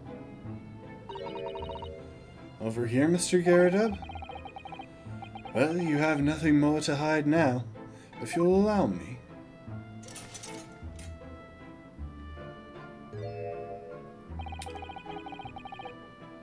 Had all my favourite old novels in that case. But as soon as the fire got hold of them, that was it. Whoosh, up in smoke. Gosh.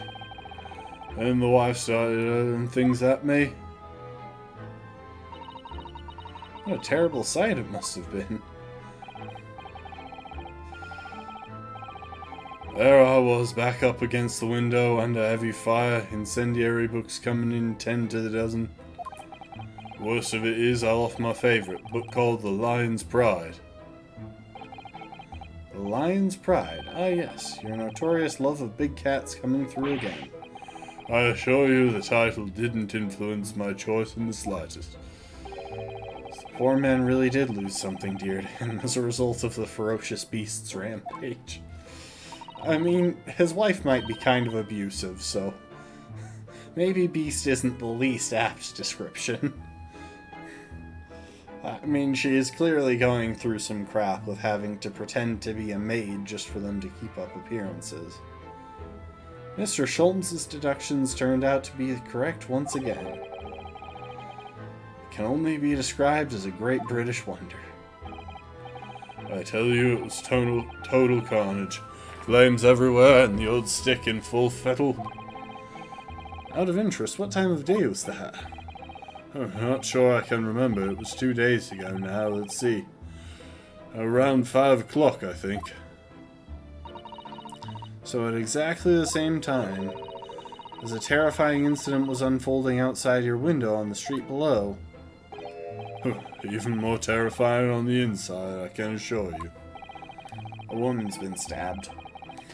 The whole blighty could have been flattened outside my window at that moment, and I wouldn't have noticed a dashed thing. Oh, really?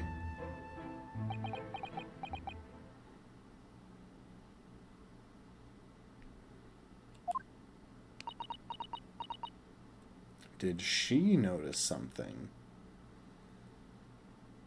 No, slap yourself again.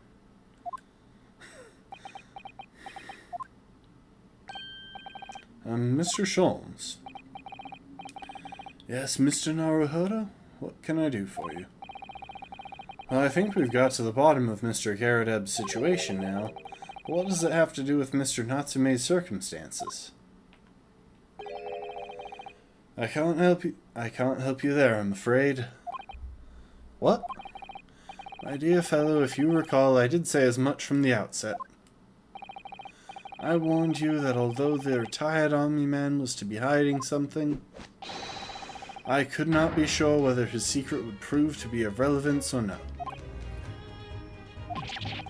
I just knew you were going to say that. Oh, now, Mr. Naruhodo, you mustn't lose heart. Bear in mind that all things fall into one of only two categories, those relevant to the case and those not. That makes no sense to me. Like, yes, you are correct, but that's not a helpful statement. Well, no matter. It is of far greater importance that you make up your mind now. Sorry? Visiting hours at the prison will soon be over. Oh no, is it that time already? If we're to accept Mr. Natsume's case, we have official paperwork to attend to. So that's it. No more time to think. Perhaps you'd like to betake yourselves to bidding us farewell now? I must prepare supper for Mr. Garadeb. Oh yes, I'm so sorry. Okay, but can I examine that corner of the room now? Soseki-san will be waiting for us. And I'm going to have to give him an answer. There we go. What a miserable sight.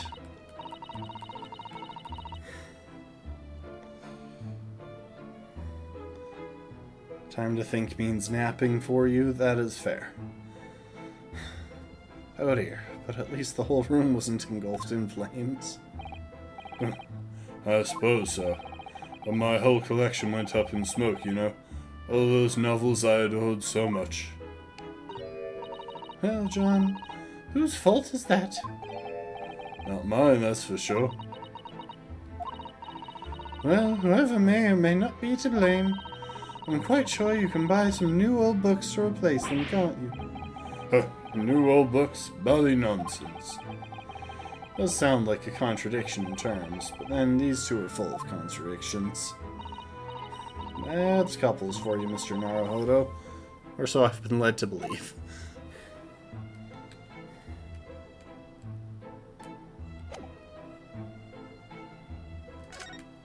So there's really no relevance to these marks on the door, on the other door?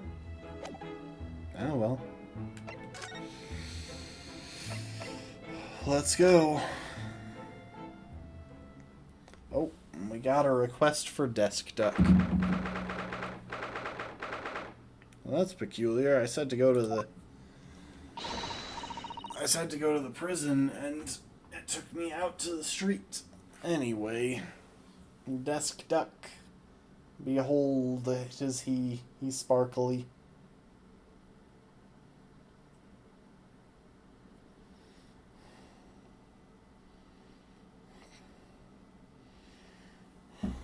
We love ourselves some desk duck, don't we?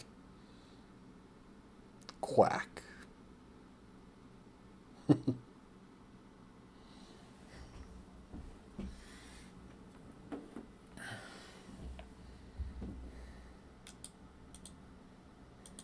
on, I've gone slightly blurry there.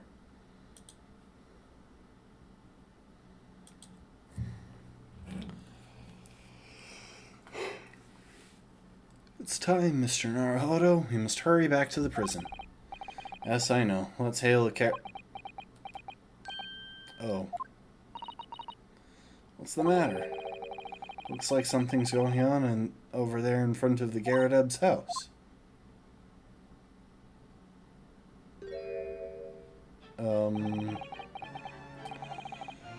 I know thee not, old man. Fall to thy prayers. Who are you calling old man, you rum-looking niminy-pimney?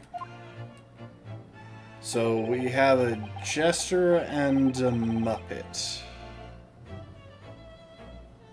There are more things in heaven and earth, Horatio, than are dreamt of in your philosophy. Who is this Horatio fellow, eh? What are you talking about? Excuse me. What the... Who are you now? I'm sorry, it just looked as though there might be some problem here. My associate here, Mr. Ryunosuke Naruhodo, is a lawyer, as you see. A lawyer? What? If I can be of any assistance, I'd be happy to help. I'm from Japan, but I have studied English law. Just fine, I'll be on my way for today, but you mark my words. This ain't over yet. Get thee to a nunnery. Do I look like a bloomin' nun? Like a bloomin' nun to you?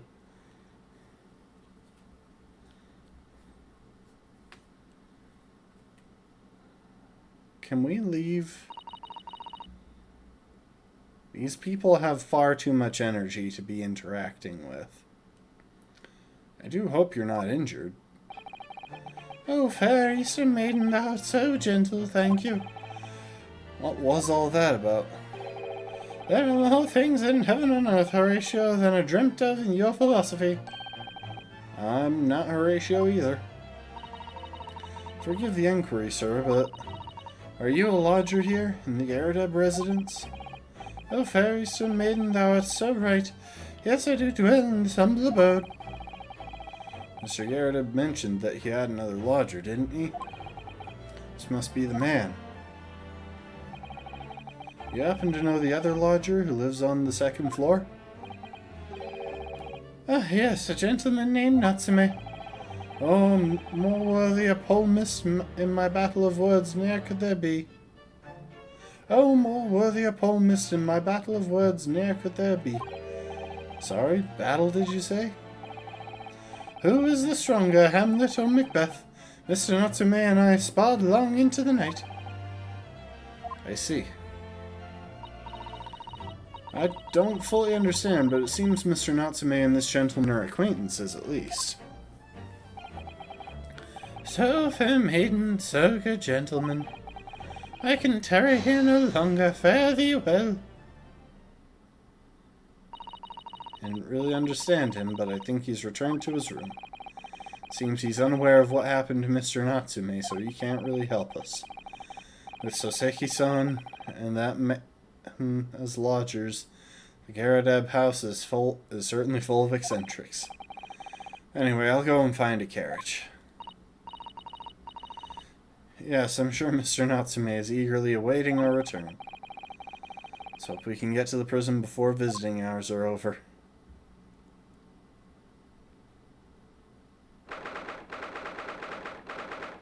19th February, 6:31 p.m., local prison, cell 9. I should drop a save while we're here. It's been a minute since we saved.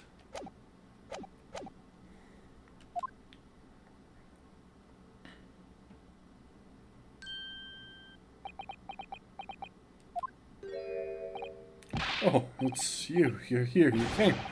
Welcome, student Mr. Naruhodo Esquire. I can't believe you came back. I'm so touched. We're so sorry to have kept you waiting, Mr. Natsume.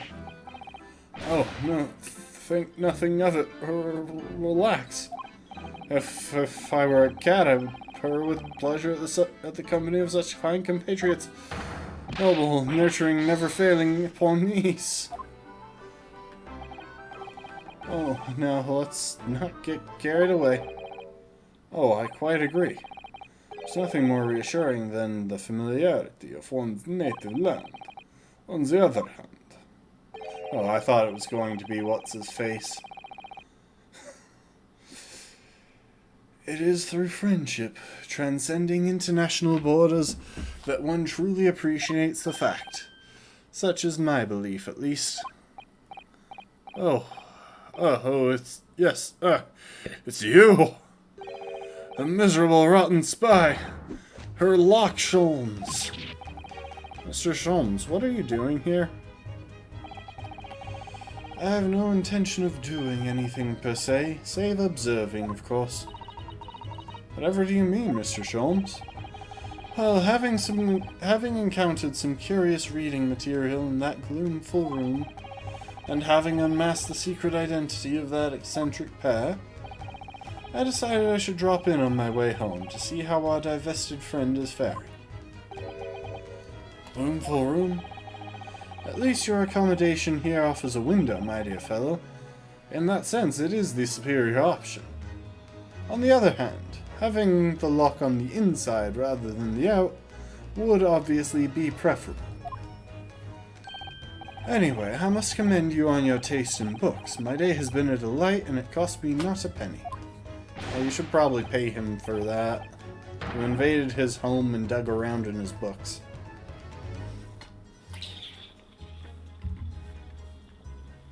Ah, you! How dare you, Herlock Sholmes!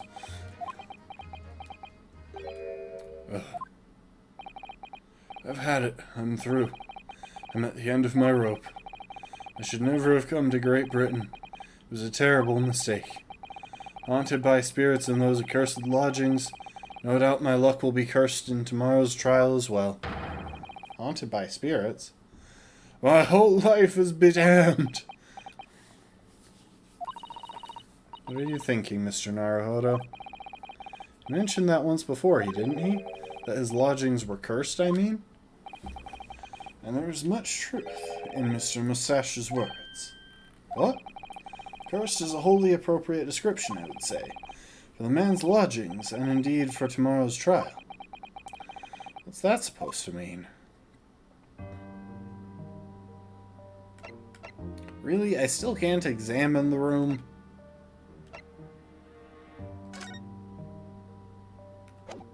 Well, there's one thing I want to present first.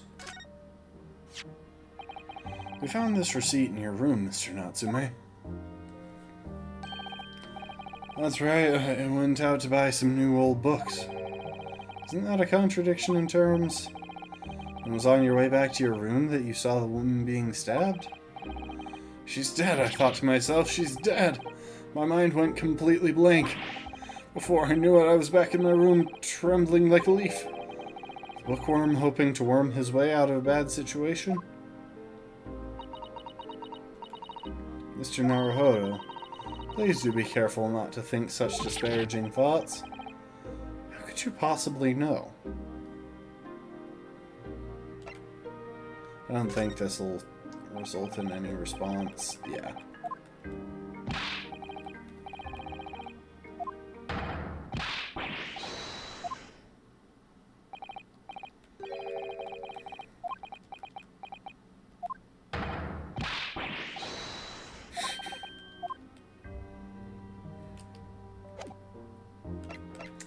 Alright. Cursed trial. Mr. Natsume, what did you mean by what you said just now? About the trial tomorrow being cursed? Oh no, why are you looking so grave? You're making me nervous. I was just getting carried away, that's all. I didn't mean anything by it. Oh, I see. That's really agitated him.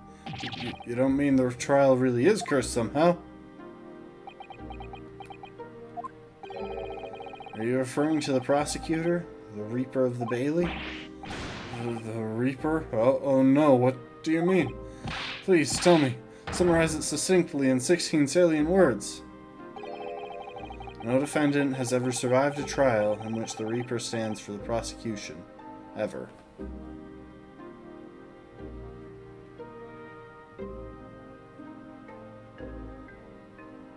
Yep, 16.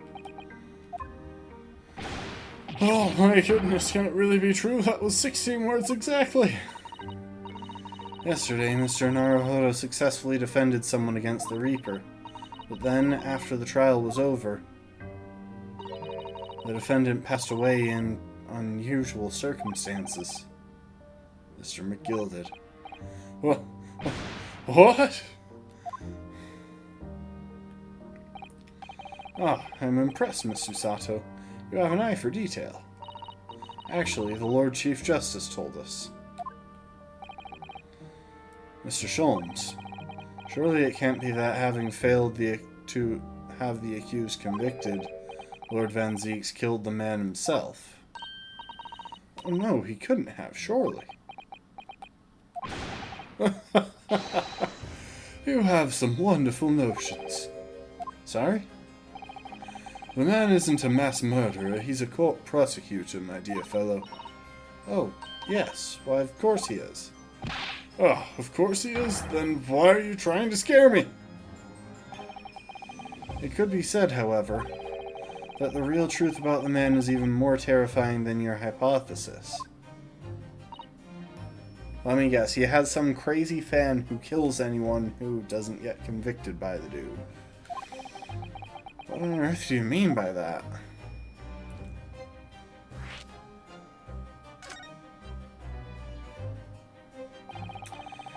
Van Zeeks is quite an exceptional man. However, in London courts of law, exceptional does not equate to winning every case without exception. Ah, that's good. Soseki-san looks like he's going to cry tears of joy. As you are no doubt aware, in a British criminal trial there is both a judge and a jury. The judge officiates based on the letter of the law, while the jury offers public opinion and common sense. It is an excellent system whereby the defendant's guilt is considered from several points of view. However, public opinion in particular is somewhat easily manipulated. Right? Criminals and corrupt lawyers, for that matter, can use it to their advantage. By any means at their disposal, contriving evidence, calling impostors as witnesses, and so on.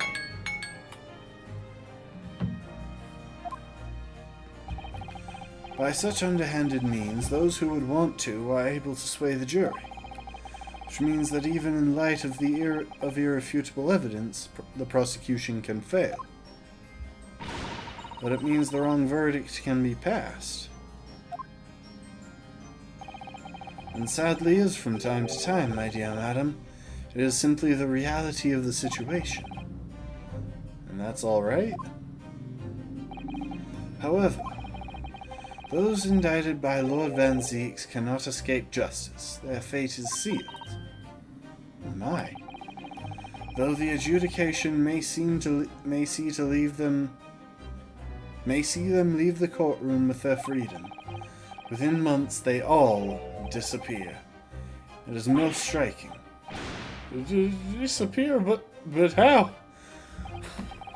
Ah, by all manner of misfortune, sir. Perhaps they are trampled under a passing carriage. Perhaps they fall into the Thames and drown. Perhaps they are suddenly overcome by a raging fever.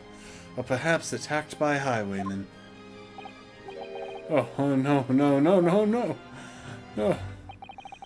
All examples of the reality of events here in London, I'm afraid, Mr. Naruhodo.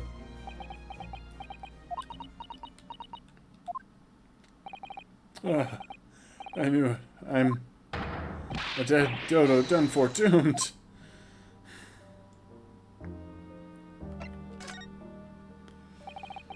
When you said accursed lodgings before, you were referring to your room at Mr. Garradeb's house, I assume. Do you mean to say you believe the place is cursed? It's been a year now since I came to Great Britain. But I'd only been in London a week before I started to notice strange feelings in myself. That didn't take long then.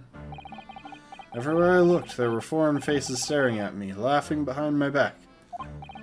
I was sure people were talking about me. I started to become nervous about going outside. They were always staring at me, all the time, from dawn till dusk. So I shut myself away in my room, but even that didn't help. The fear wouldn't go away. It must have been very lonely, having been away from your homeland for such a long time. I've had to move a number of times, most recently to that room on Briar Road a week ago. Yes, why did you choose there? It seems a little inconvenient. The rent is cheap. I have so little money, it appealed to me straight away. Of course, I asked why it was so affordable. The landlord just simpered and said, "The room is cursed." Oops. He quickly tried to cover his mistake, but it was too late, so I told him, "If you have something to say, then say it, but if not, don't mention it in the first place." Yes, well said. But it was true, it was all true. You mean the room really is cursed then? Ever since I moved into that windowless hellhole. My sleep has been plagued with nightmares. I'm awake feeling as though I'm being choked to death. In my waking hours, people are stabbed in front of me as I walk down the street. I'm branded a killer, thrown in prison. Nobody wants to know me. I'm surrounded by scary, sinister spirits. If only there was someone, just one person on my side. Can no one find it in his or her heart to believe in me? Really, no one at all? To believe. Yes, to believe.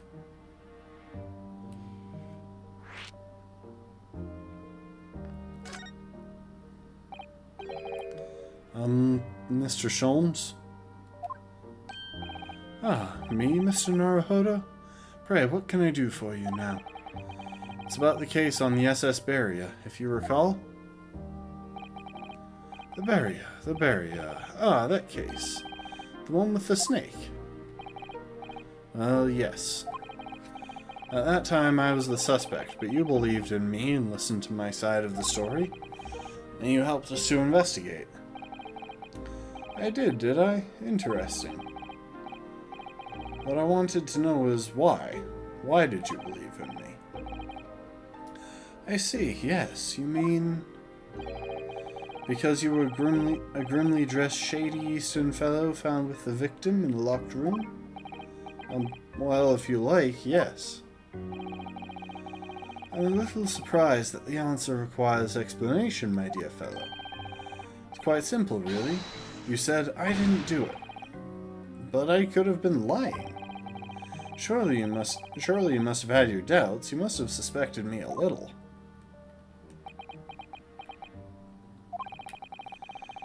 I think perhaps you have misunderstood. I neither recall believing in you, nor in that which you were telling me. What? You see, the only things I believe in are those I choose to believe in. What? What do you mean, Mr. Sholmes? I make up my own mind about what is to be believed and what is not. If I should like to believe in something, I do. The circumstances can hang as far as I'm concerned. But I could have betrayed your trust. In that case, I should have made an elementary error of judgment, nothing more. Betrayal of trust is an overused excuse, in my opinion. Meaning? Whether or not one should trust another is, in the final analysis, down to oneself. It is a matter of whether or not one can trust oneself. Yes, he's right, locum student Mr. Naruhodo, Esquire. Whether or not I can believe in myself. A defense lawyer is only as good as his faith in his client. And that comes down to how much faith he has in himself.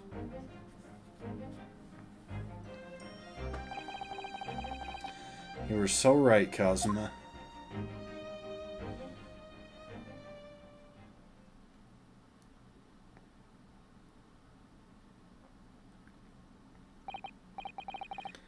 Well, my dear fellow, it is time we were leaving, I believe. Already? Visiting hours are over. The guard will be here shortly to escort us out. There is a restaurant near here that serves excellent trout. Would you care to join me? Oh dear, there's never enough time, is there?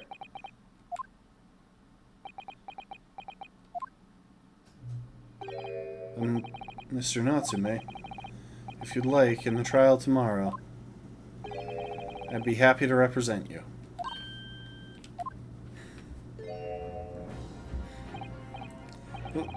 Welcome, student Mr. Naruhodo, Esquire. As I said, I only experienced a British courtroom for the first time yesterday, and although the man I was representing was found not guilty, I lost sight of something crucial. Something crucial?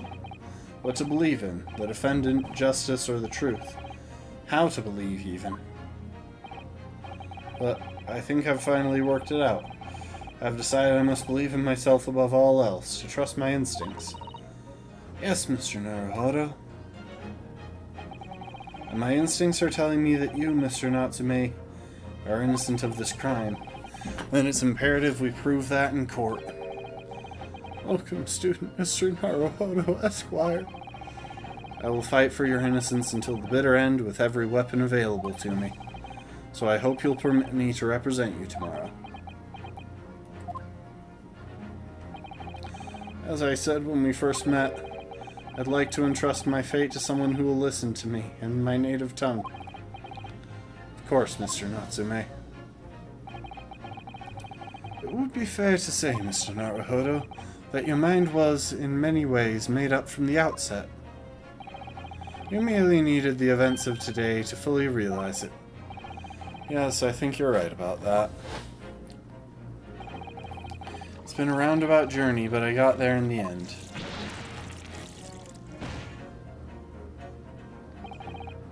Miss Susato? Yes? Would you be willing to stand by my side tomorrow and help me in court? Absolutely. As I said this morning, you may consider me your personal judicial assistant.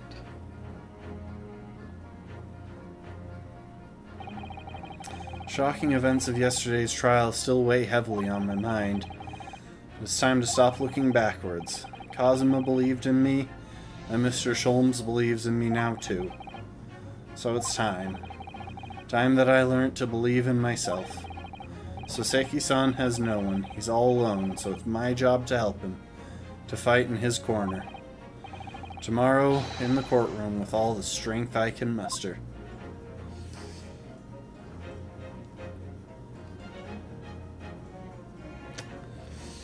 And that's gonna be the stream for today. That seems like a really good place to stop.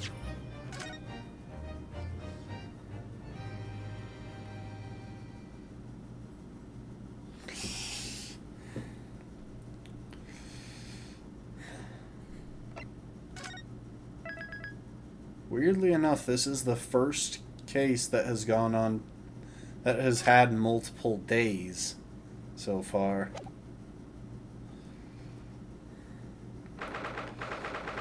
But that is going to be the end of our streaming today.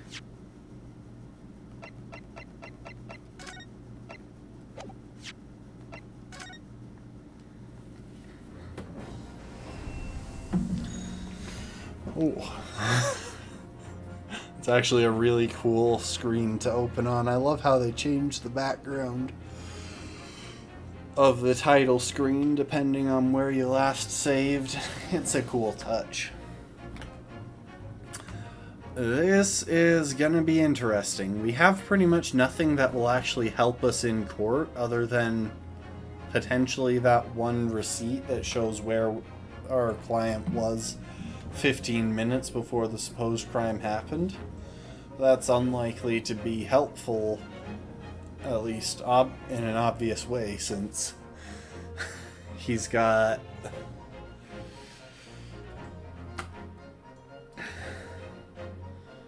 the dude has he had plenty of time to get from there to the crime scene.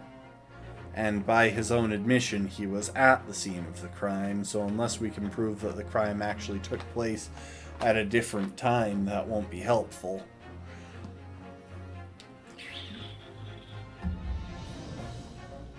Which is very possible, knowing how these cases tend to go. But in the meantime, I am curious to see how it goes tomorrow. This was an interesting investigation. And let's hope I can keep all of the voices straight in my head. Not the voices in my head, those ones I have long since given up control over. But oh, that is the biggest challenge with streaming these games, is that I struggle to keep track of all of the voices. Anyway, thanks everyone for being here. I do hope y'all enjoyed. We'll be back on... I don't believe I've got anything interfering this Friday, so we should be back Friday at the usual time. But in the meantime, I appreciate y'all. I hope you enjoyed, and I hope to see you next time. Later, folks. Bye.